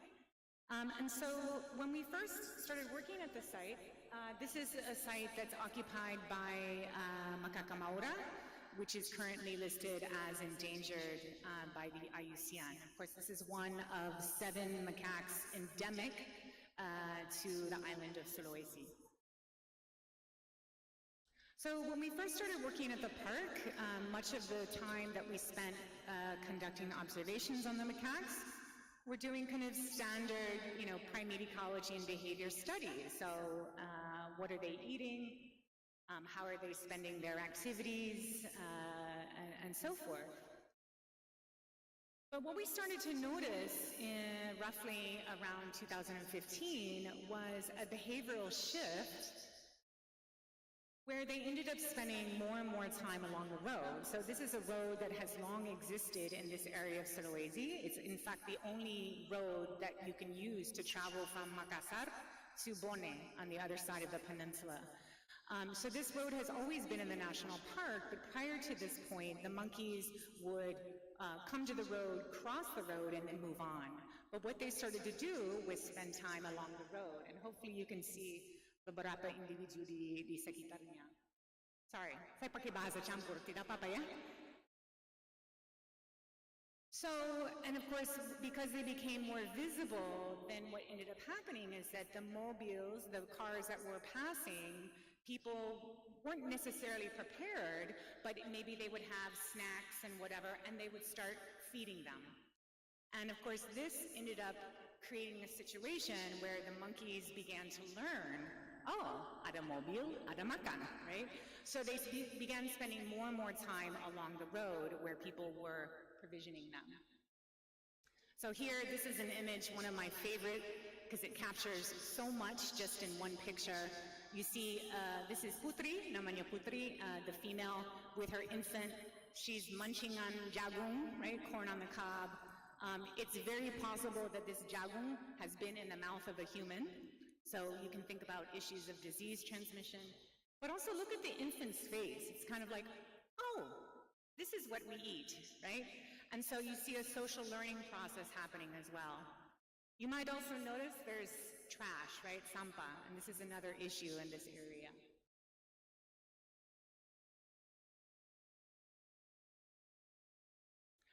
Another image showing you again what the field site kind of looks like. The trash is also another problem along this road. And again, this image shows you some of the monkeys consuming people food. So in collaboration with UNHAS, we began studying this interface, right? This human-primate interface. And so one of the things we were interested is looking at how does this shift, right, this spending more time on the road, how does it impact their social behavior? So what we did is we used social network analysis. And so essentially what you're looking at here is we constructed two social networks, one based on data collected when the monkeys were on the road, right, which is on the right, and then also from data collected on their behavior when they spend time in the forest, because our primary social group ranges in the forest away from the road, but then they also spend time on the road. And so what these illustrations show you is that the circles represent individuals, and they're different colors and sizes depending on age or sex. And then the lines, which are called edges, show the connections between individuals. And so what these two images show you is the social network based on affiliative interactions in the forest compared to the road. And what we see is that essentially the networks between individuals are denser when the group is in the forest compared to when they're on the road. So in other words, the group is much less cohesive when they're spending time on the road. And we can think about how this has potential negative implications for conservation. So for example, we know that social bonds are extremely important to primate survivability and longevity. And so what we know then is that if the group is less cohesive, we see potential disruption in those social bonds and also disruption in the benefits that they accrue from those social bonds. So for instance, social learning. And another thing, ultimately then, is that we think that this will likely have an impact on individual fitness as well as the viability of the overall population. Because while our research focused initially on just one group, satu kelompok, sekarang ada beberapa kelompok di pinggir-pinggir jalan. So now there are many groups participating in this interface, if you will, and so there are implications for the broader population. We were also interested in understanding how this shift impacted their ranging behavior. And so for this, what we did is we used data that we had collected on ranging behavior before the shift, and then with data collected once we started seeing the monkeys spend time di pinggir jalan. So on the left, what you're looking at is an illustration showing you the home range of our primary study group. And you can see the red line illustrates the road that traverses the national park and this area of the forest. And then on the right is the same group and their home range after this shift. And so what you can see is that, first of all, the home range, so this is actually in many of our results were in contrast to what we predicted. So what we know from other studies is that primate groups that are provisioned often have smaller home ranges and don't travel as far because kenapa saya jalan jauh kalau langsung dapat makanan dari manusia, right? That's kind of the idea. But our results were actually completely opposite to that in the sense that the home range was actually larger after the shift. It also extended, so if you notice there's a southward extension of the home range. Mean monthly home range was significantly larger. The mean distance to their road was significantly shorter, so they were definitely spending more time along the road. And then also the daily travel distance was longer after the shift. Again, this was unexpected based on what we know about other studies and provisioning of primates.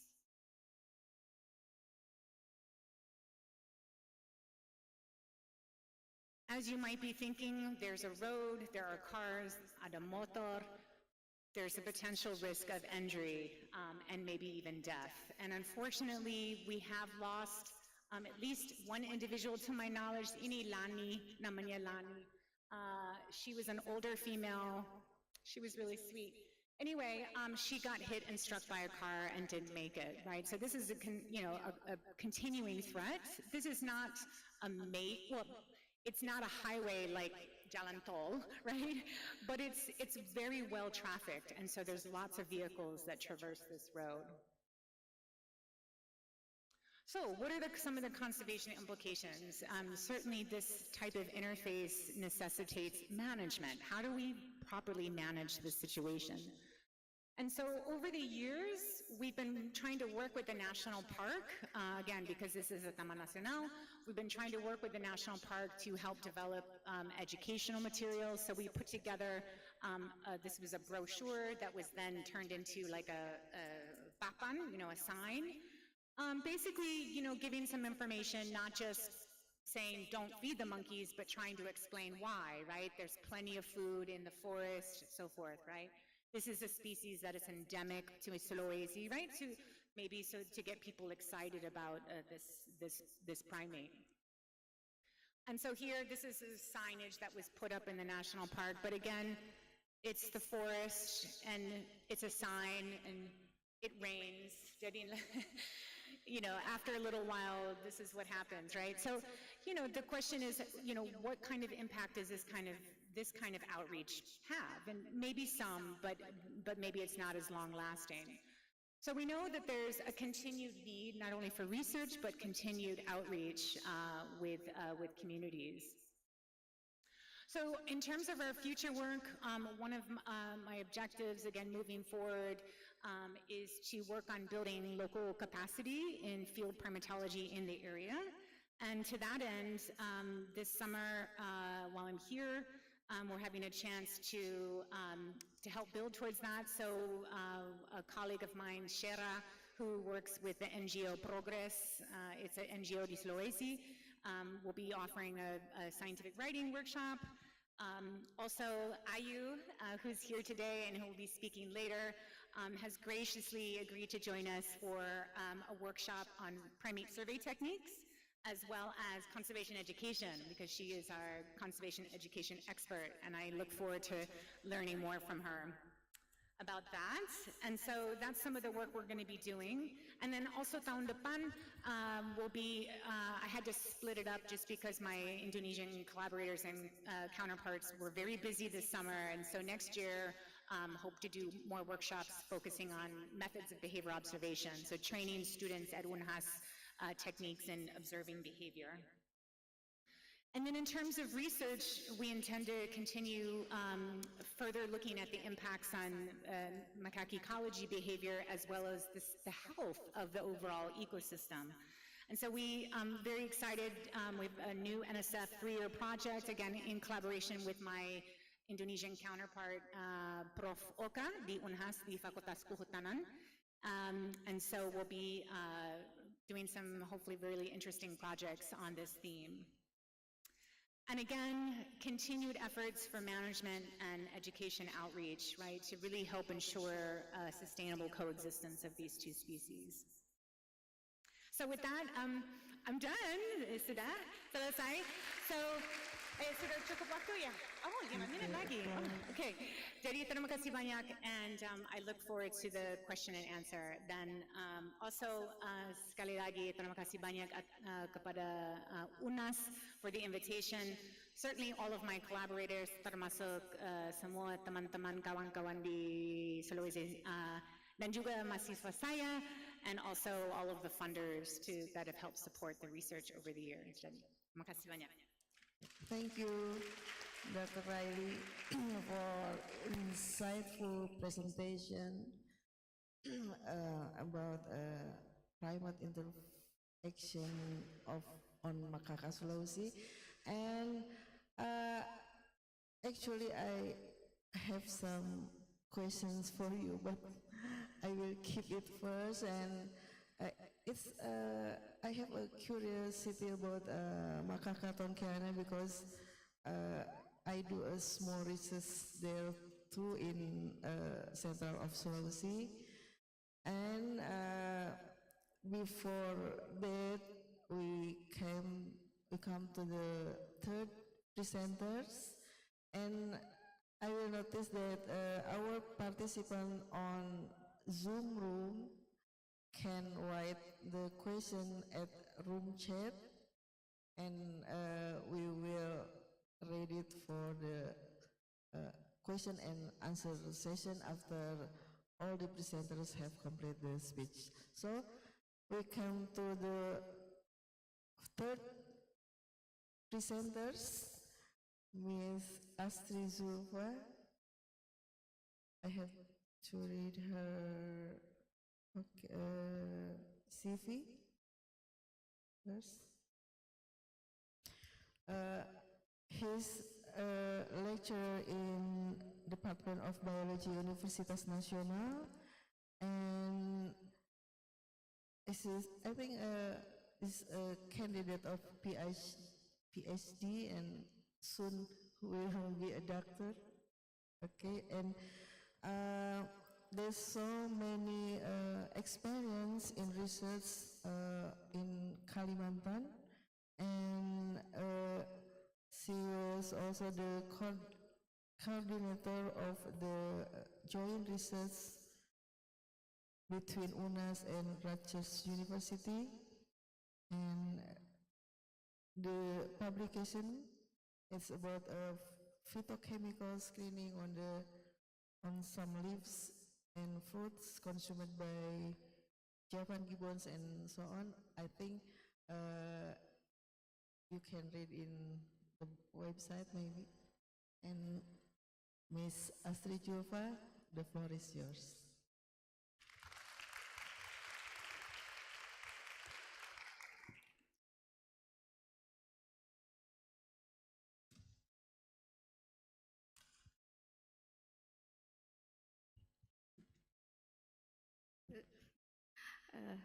Good morning, everyone. Really interesting day to me to meet you all after COVID, yeah. So this is the first time I talk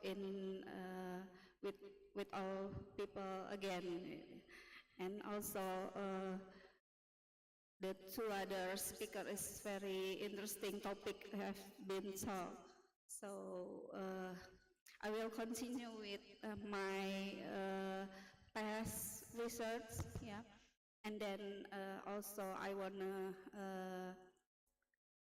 talk about my future research.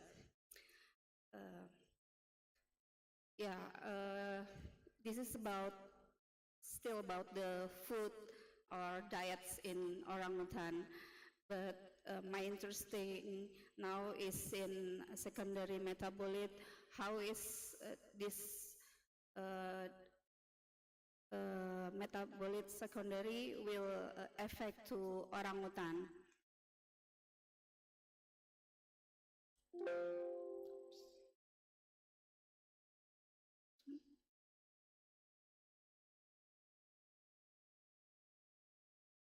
So, as we know that orangutan is only one of the great ape in Asia, yeah. We can only see the orangutan in Kalimantan and North Sumatra. There is a different dimorphism between the male, yeah, the picture, the male and the female. The male have a cheek pad, yeah, and then more bigger than female. So they have to get more supply food for the energy and to grow the body mass.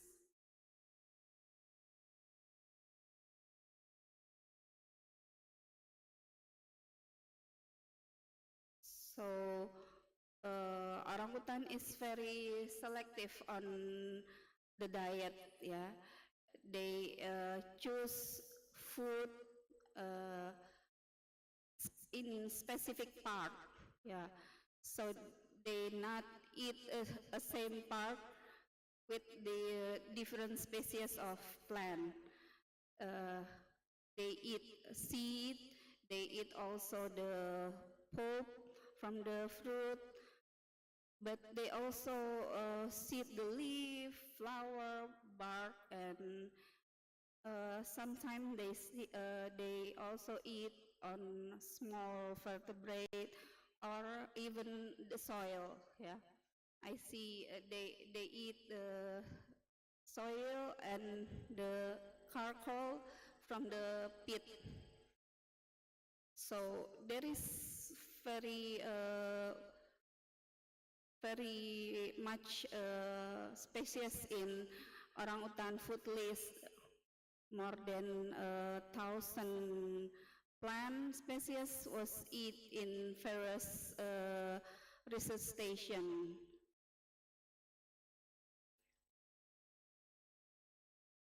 So basically orangutan choose fruit are on their mind food.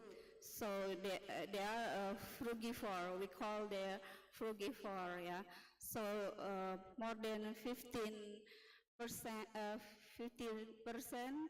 of feeding time is eating on fruit. Yeah. So based on Moral Bernard research, we can see that orangutan average they eat lots of fruit.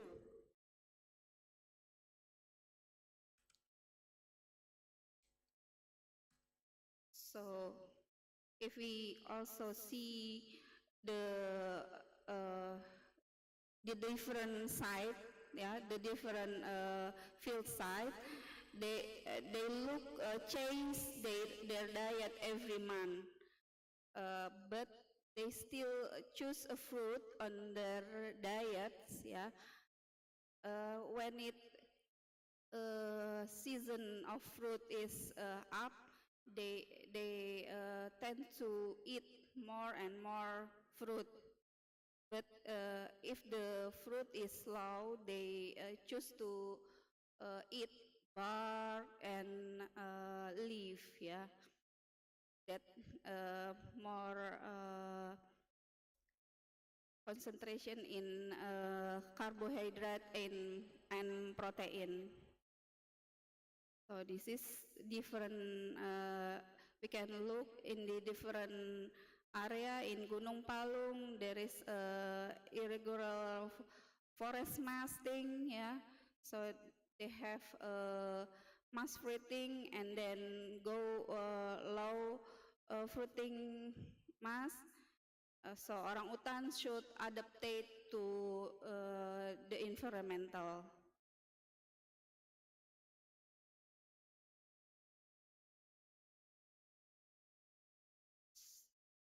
So this is what I do in the past with Dr. Erin Vogel, and now I'm still working on her supervise in Tuanan with also Ibu Erna. Yeah, I learned about phytochemical. Yeah, not only the primary metabolite in plant, but also the secondary metabolite in plant, especially on the diet of orangutan.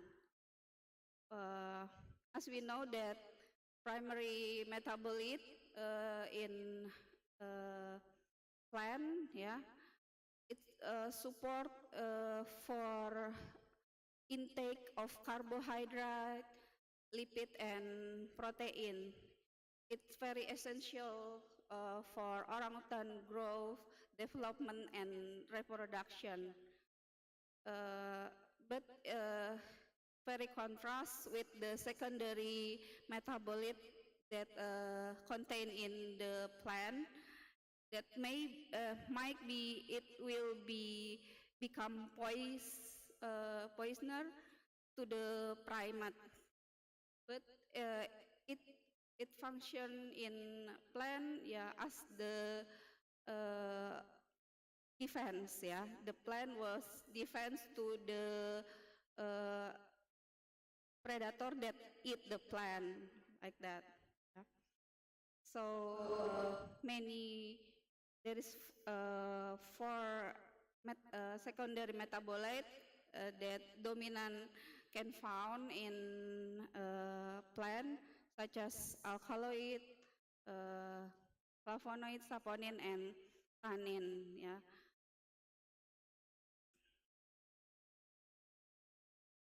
So this is my past research in Tuanan and Ketambe, yeah. Tuanan is the peat swamp in central Kalimantan, and then Ketambe is the lowland in Aceh, yeah.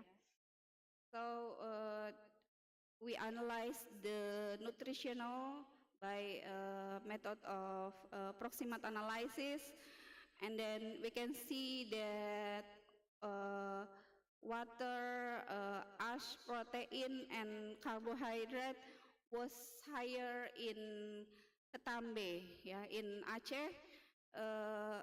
The composition of primary metabolite is higher than Tuanan.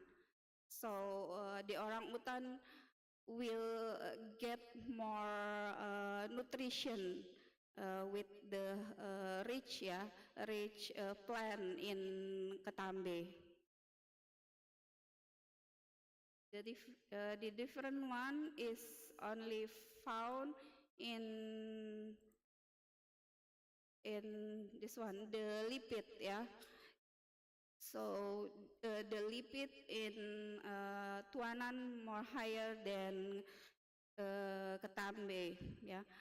This can be affect because the environmental, like temperature, or yeah, temperature in Tuanan more higher than Ketambe, yeah. And Tuanan is because it is secondary forest, yeah. So the habitat quality probably more lower than Ketambe, that primary forest.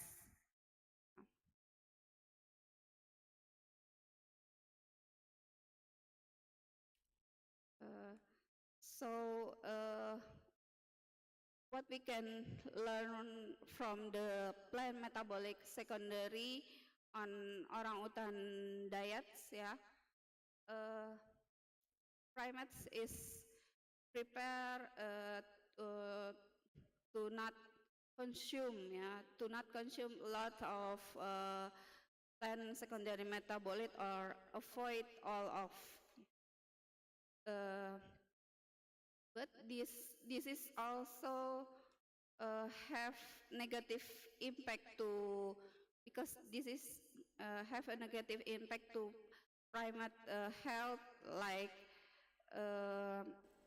for the mortality or decreases the rate, yeah, such as alkaloids, saponin, tannin, or phenol, yeah.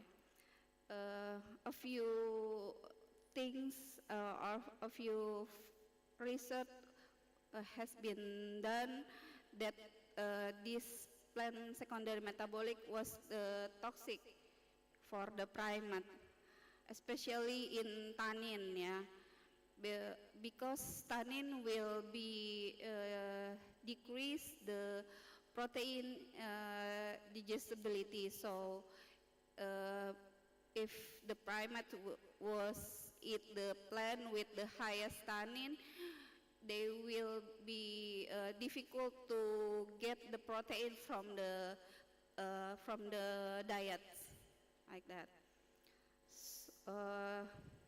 But in the positive way, yeah, this plant metabolic, secondary metabolic also have a bioactive as medicine, such as antioxidant, yeah.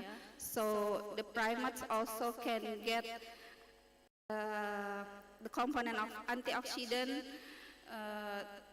to maintain their health. And then it's also the antibacterial, microbial, yeah. Maybe sometimes the orangutan male was fighting, and then we can look which diets or which plant that they eat after the fight, like that. That probably defend for the microbial. And also they have an antibacterial activity, the anti-diabetic, also anti-malaria.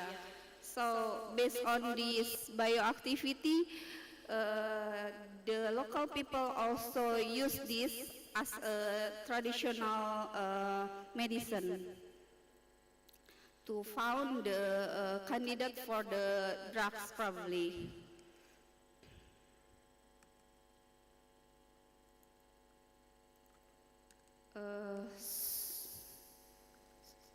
So this is what I'm read about the plant metabolic, plant secondary metabolic in orangutan food. The research only found really a few, yeah. So in Sabangau, they found that orangutan was eat some species that have or contain the secondary metabolites, such as saponin steroid, that can relieve the joint relieve the joint and muscle pain, yeah.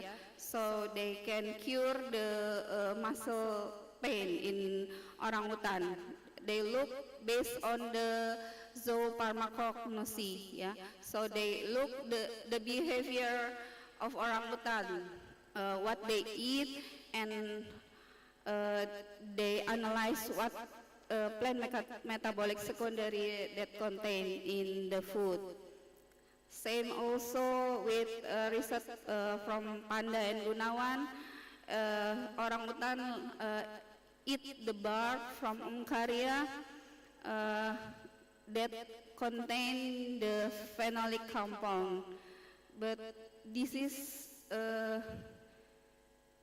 that we doesn't really know how orangutan choose this food when their healthy was going change, yeah.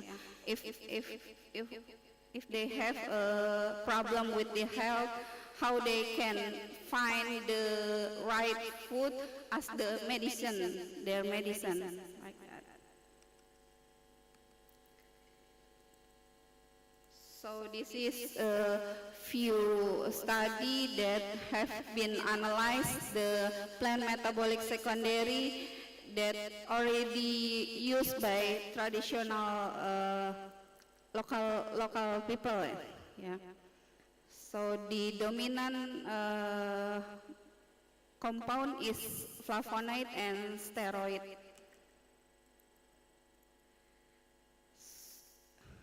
So the community, the local community, especially in Dayak Ngaju that I study now, they tend to use the root and the bark from the same plant species that orangutan use, but some of part of plant is different that orangutan eat and the local people use.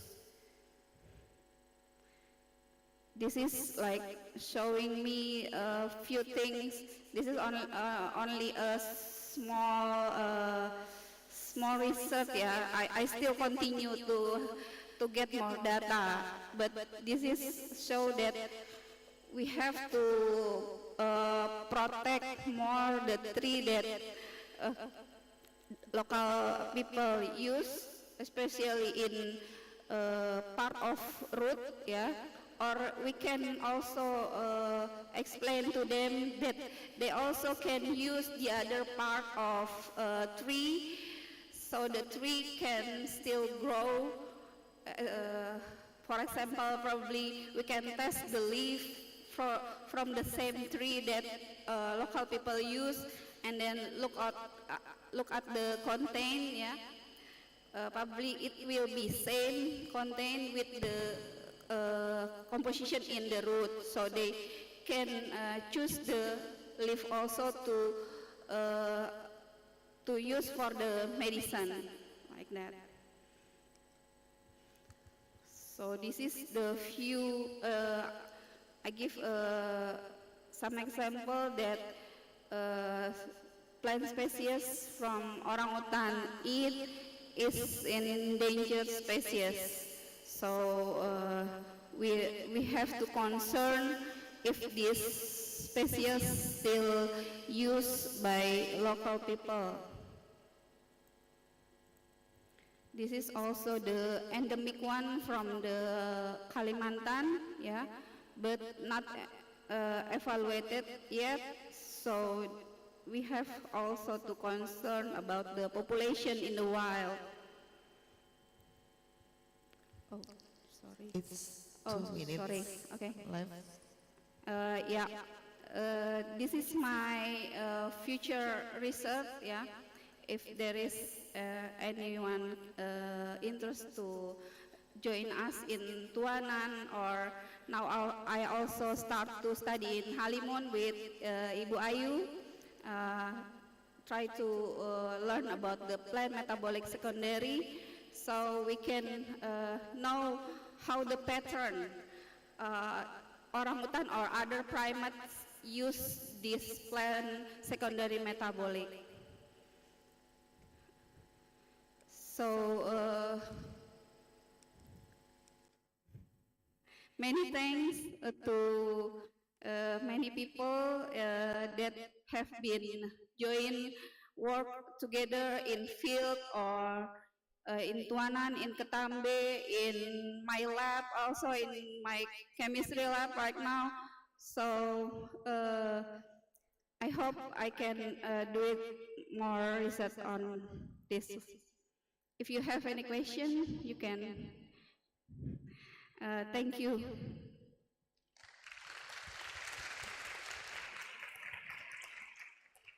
Thank you, Ms. Esther Zeufra, for a very interesting presentation. And before we come to question and answer or discussion session. Let me give big applause for the three presenters here. Okay. Thank you. Now we have in the question and answer session, and I want to invite all these participants or attendants here to give the questions. Maybe 3 questions for each session, and I will try to make 2 sessions of the discussion. So, is there any questions from the audience here? You can raise your hand. And for the participants in room Zoom, you can write in room chat. Oh, first, okay, from my left side. Okay, then please come to front of this stage, because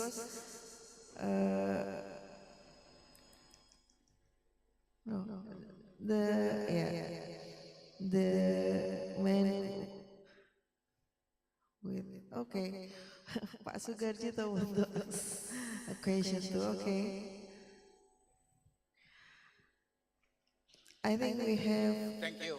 2 people Thank you. with questions. I think my question directed to Dr. Erin. In this stage, the sound is noise. Okay.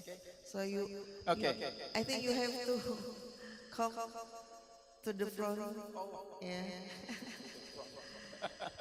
Okay, my question is to Dr. Here Erin in the Relly. States. Correct? What actually the most significant determinant of cohesiveness between the group and the road that you mentioned? What determines significantly the cohesiveness between members of the group of your macaques in forest or in the road? Because you saw in the road there are more sparsely, compared to the forest. What actually is significant determinant? What determinant?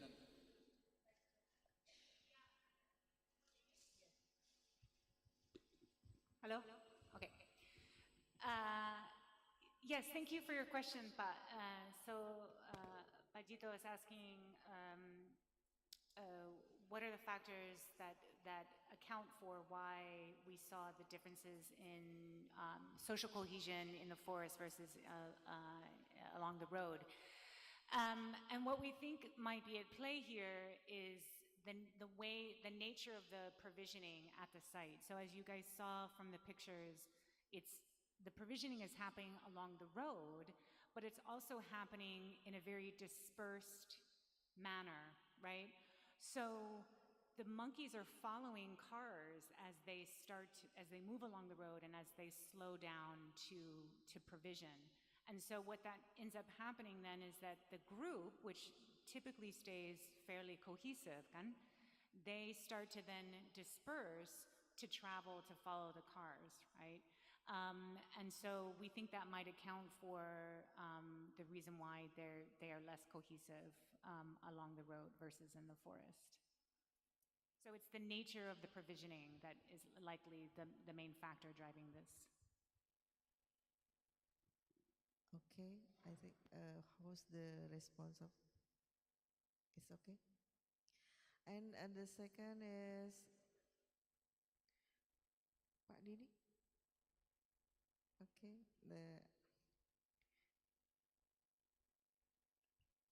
and please mention your name.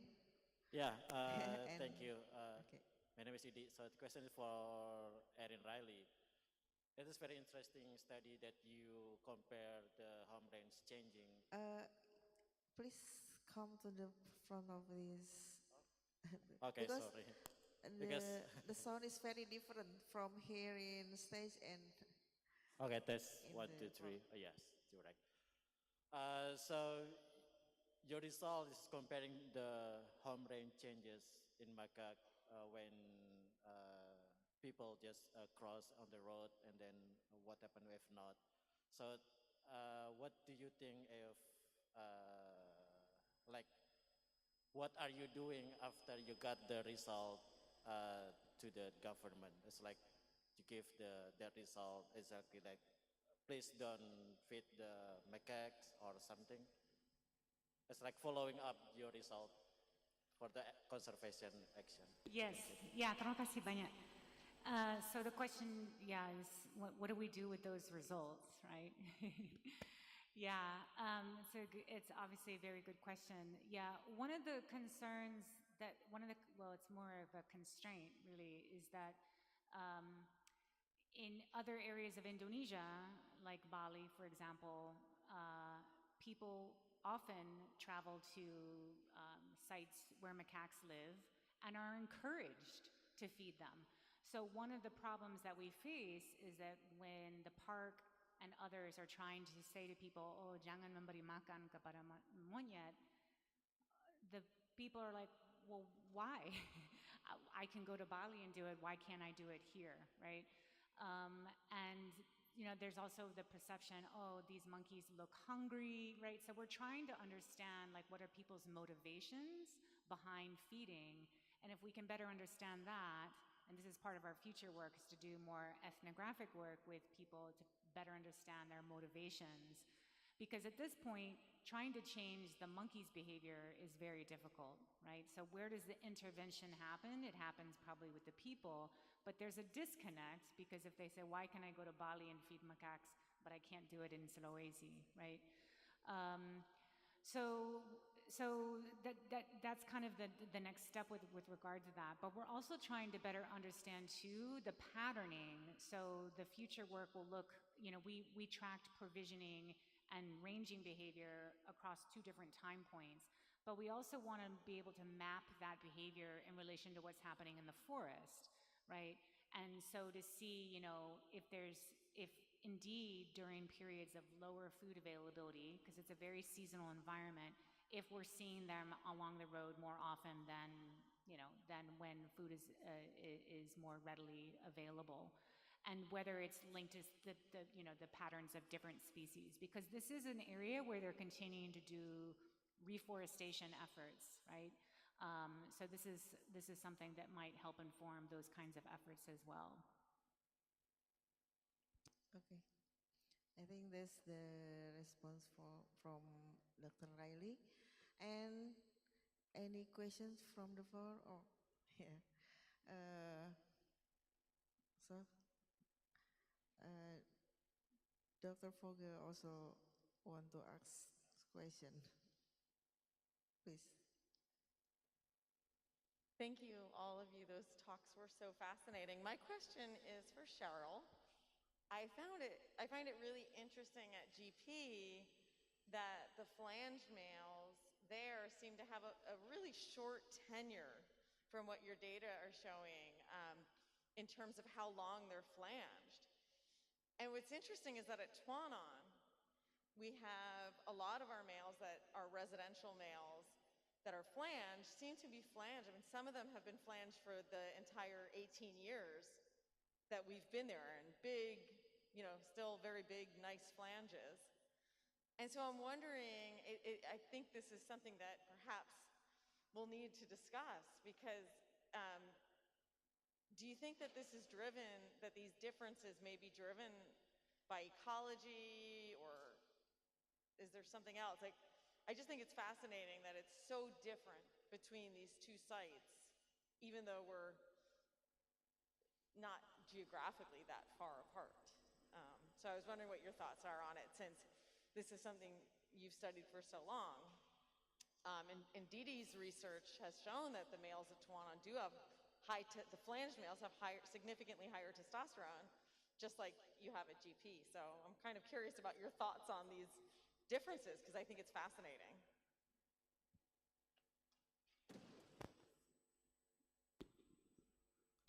Yeah, thanks, Erin. I think the question is what that Twanon, they seem to be able to maintain the flange state longer than at GP.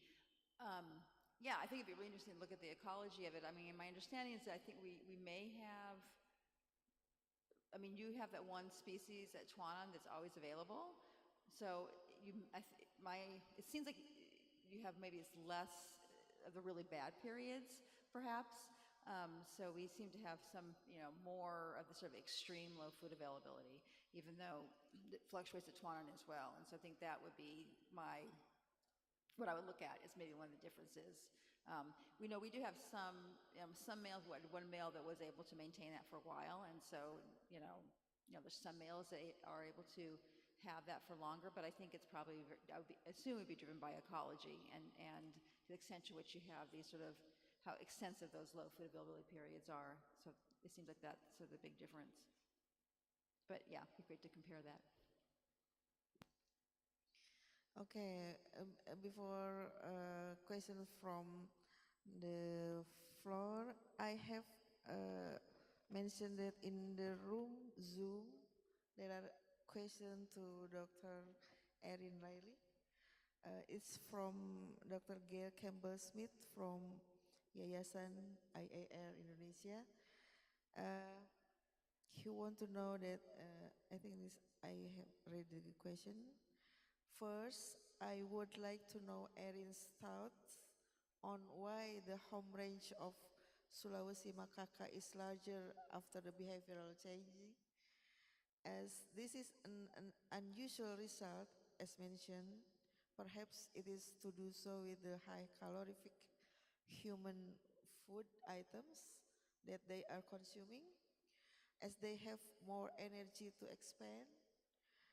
And the second question is, with education and outreach are very useful tools, it takes years to see any behavioral change. Does Erin have any short-term plans in place to mitigate the humans feeding the Sulawesi macaca?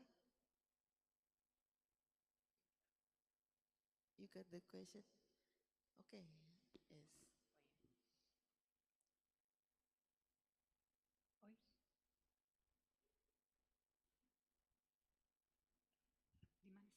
Oh iya, iya, oke. Terima kasih Pak. Ini orang In the room Zoom. Oh iya, iya. Terima kasih banyak. I don't know where you are, but hello. Oke, terus ya kenapa home range yang lebih besar setelahnya? Yeah, so I think you've hinted that this is potentially one, the high caloric benefit of human food could be something at play here. One of the things that we think might be happening is, particularly if you look at the shape of the home range in the after period, it gets extended, and that's part of the reason why it's larger.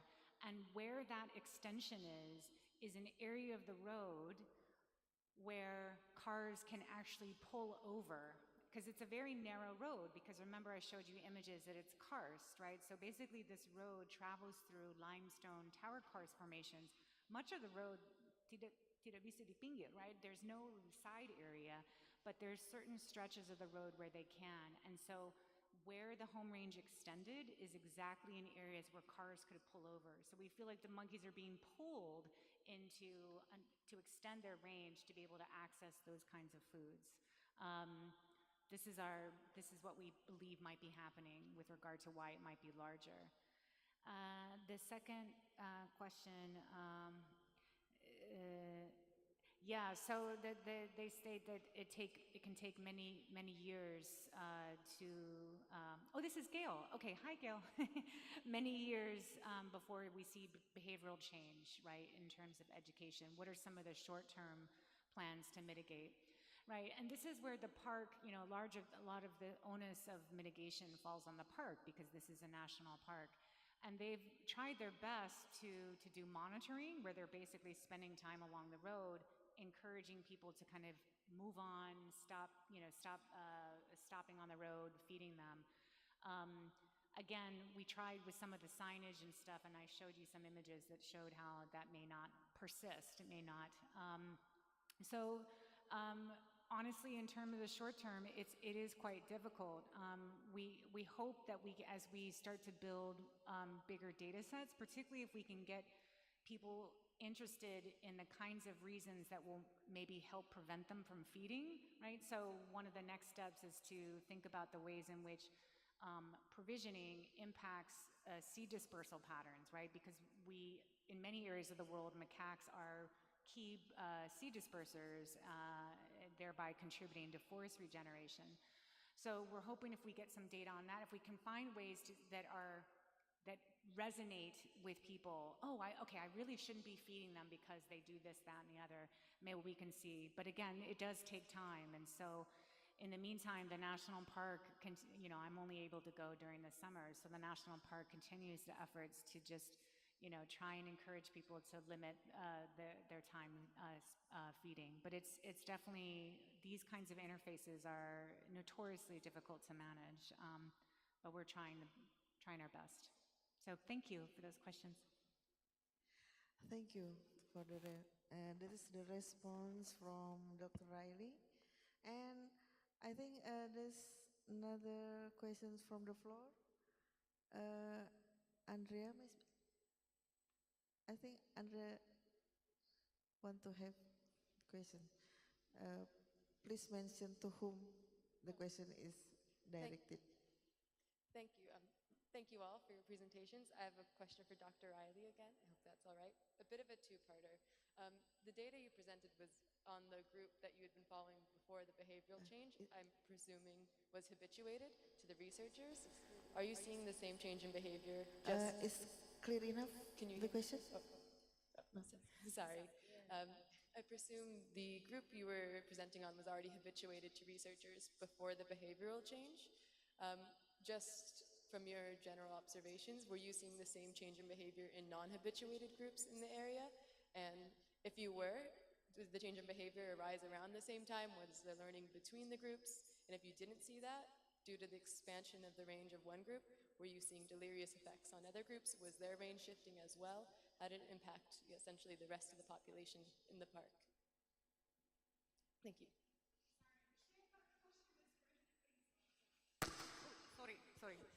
Sorry, earlier I thought you were wanting to ask, so I was like, what's going on?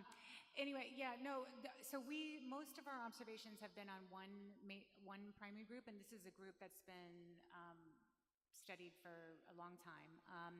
So initially it was only the one group, and so we didn't have really a chance to monitor whether or not the non-habituated groups were involved, except that over the years, every time I would come back to the field, and my collaborators would tell me, there's a new group now hanging on the road. Because initially we thought, is this an artifact of the habituation, right? So is the fact that these animals are habituated makes them more likely to come to the road, spend time along the road.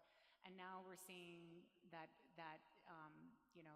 multiple groups are doing it. And these are groups that we've never spent time habituating, right? There's potentially an interesting thing happening where, of course, males in macaques, males are the ones that primarily disperse, and so whether or not we're having kind of transfer of a tradition as males move out of maybe they're moving out of our primary group into another group and, kind of telling their new members, hey, let's go to the road, right? So that might be an interesting thing to do if we can find the time to be able to track males as they disperse and which groups they move into. That's difficult at our site, but yeah, so when we're finally able to go back to the site, we're hoping to expand our analyses to groups that are that we're not habituated, right? Of course, as many people in this room know, when you're working with primates in general, particularly primates that are endangered, and if you're working with primates that are involved in these kinds of interfaces, we have to carefully balance our desire for more research with the ethics of habituation, right? Do we really need to be habituating more groups to human presence, particularly if they are threatened with extinction? And that's something that we're going to have to weigh very carefully. Thank you. Thank you. I think we have at about 10 minutes left for the question and answer session. So is there any questions from the floor?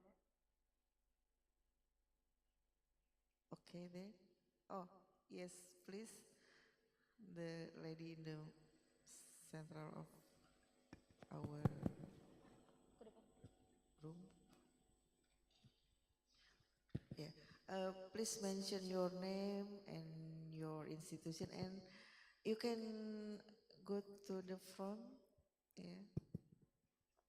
Okay, thanks for the opportunity. I want to ask to Dr. Erin Vogel about orangutan diets. For me, that's very interesting that we can learn diets from orangutan diets principle and to maintaining their energy and health. So I don't get it how the resting metabolism can help orangutans adaptation through the fruit scarcity season. Because as long as I know that resting metabolism is the metabolism that comes from respiration process and the other very basic function process in our body, in their body. And my second question is how orangutan or the other animal, include human, regulate their resting metabolism? That's my question. Thank you.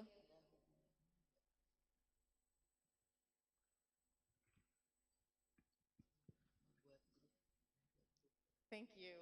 Those are two very good questions.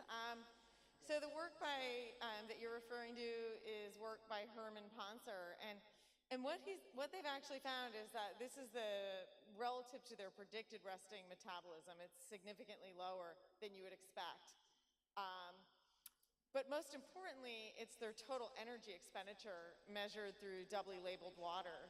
And so what Herman Poncer and his colleagues found is that basically to interpret it on a per weight basis, so a per kilogram basis, the orangutans are actually expending less energy.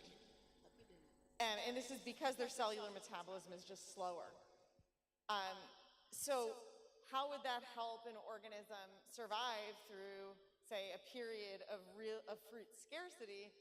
Well, if they just slow down their cellular metabolism, then they don't need as much energy to survive. Whether or not total energy expenditure is something that is stagnant or fluctuates is an interesting question. And Herman Poncer, with his research, has found, at least for orangutans, it seems pretty consistent that they have a lower total energy expenditure. So together with Didik Prasetyo, they looked at orangutans in Naramenteng in collaboration with the Bornean Orangutan Survival Foundation. They've also looked at orangutans in zoos across America as well. And they always find that orangutans have slower total energy expenditure.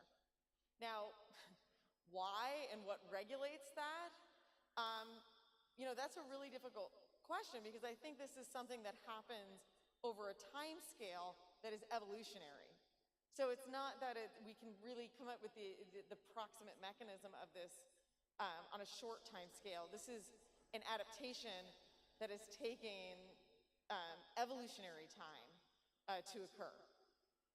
So, I think this is just, they've been exposed to such extremes in their environment and to these unpredictable periods of fruit scarcity that this is one mechanism that individuals, over time who had, lower energy expenditure or variation in energy expenditure, they survived better. And so this trait was passed on over time.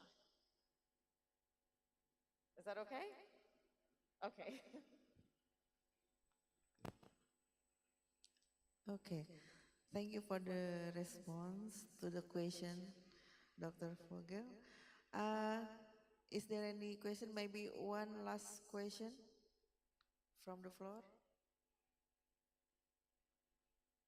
So, nobody? Okay then.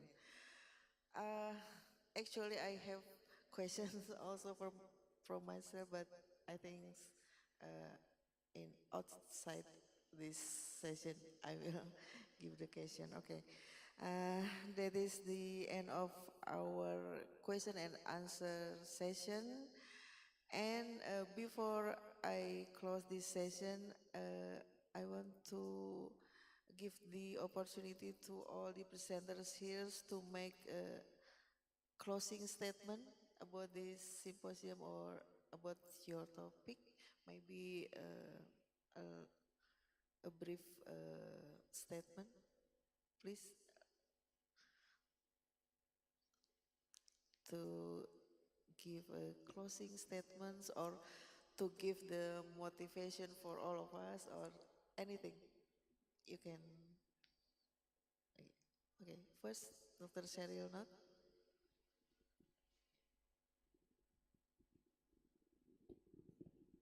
Is that working? Yes. Well, I thought it was really interesting that some of the connections we've seen this morning between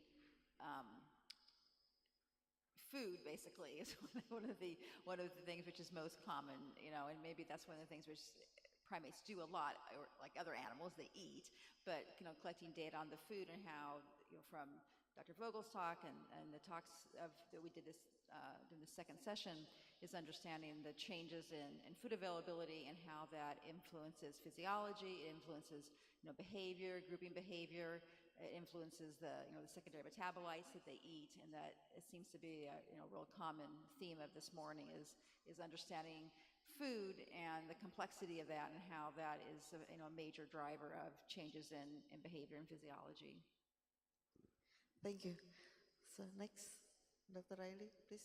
Yeah, thank you. That's a great point to see those connections across. I would say too that just looking at the lineup for this symposium, which involves speakers from here in Indonesia, as well as guests like myself from the United States, as well as other countries, and that's really exciting, and I hope that we can continue to see more symposia of this nature, not only here in Indonesia, but also in the United States, because global collaboration and diverse research communities make science better. So excited about that. So again, very honored to be here and be among so many great researchers. Thank you. Terima kasih banyak. Yeah. Next, Miss Esther Zeufra. Okay. There is many research have been done in orangutan or in the food, their diets, but we still can learn about the plant metabolic secondary that we doesn't know yet how the pattern that orangutan use the plant as their medicine. So if there is anyone who interested with it, you can join with us in the field or in the lab to doing research to find more knowledge about our biodiversity in plant or in orangutan. Thank you also for the committee that have been done this event. Thank you. Thank you.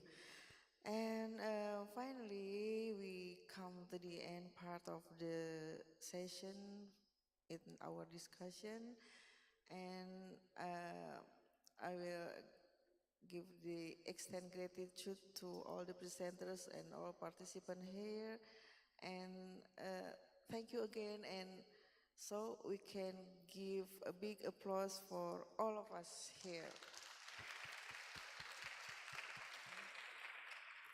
Okay. Thank you, and may see you in other session. Okay, thank you, and please, we could come to the seat before.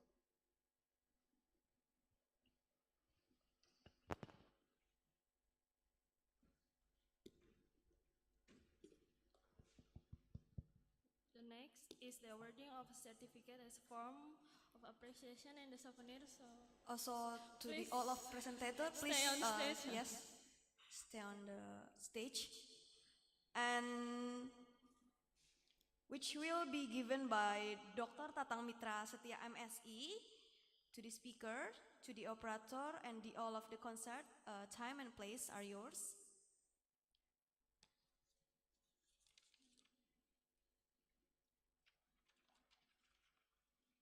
Yes, and the certificate will be displayed on the screen. First, for Dr. Cheryl Note, and give it applause, please.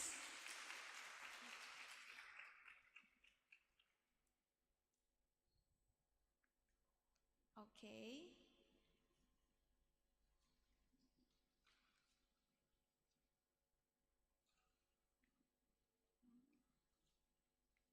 Okay, and the second is for next. Yes. For Dr. Erin Riley. Yes. And give me applause, please, for Dr. Erin Riley.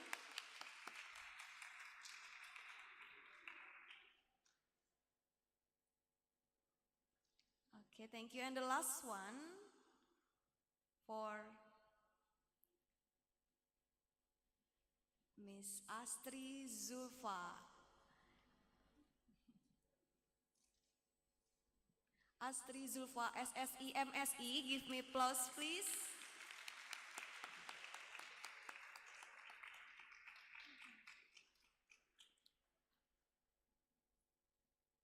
Okay, last one for the moderator, ya, Ibu Nonon Saribanon, MSI. Okay, give applause, please.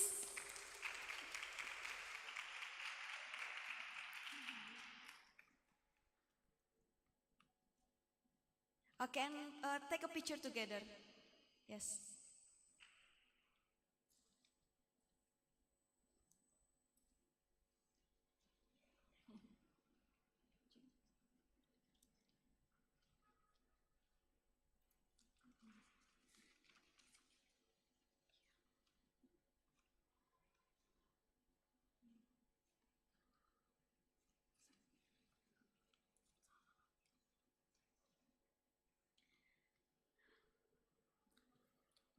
Okay, thank you to all of the presentator and moderator and also Dr. Tata Mitra.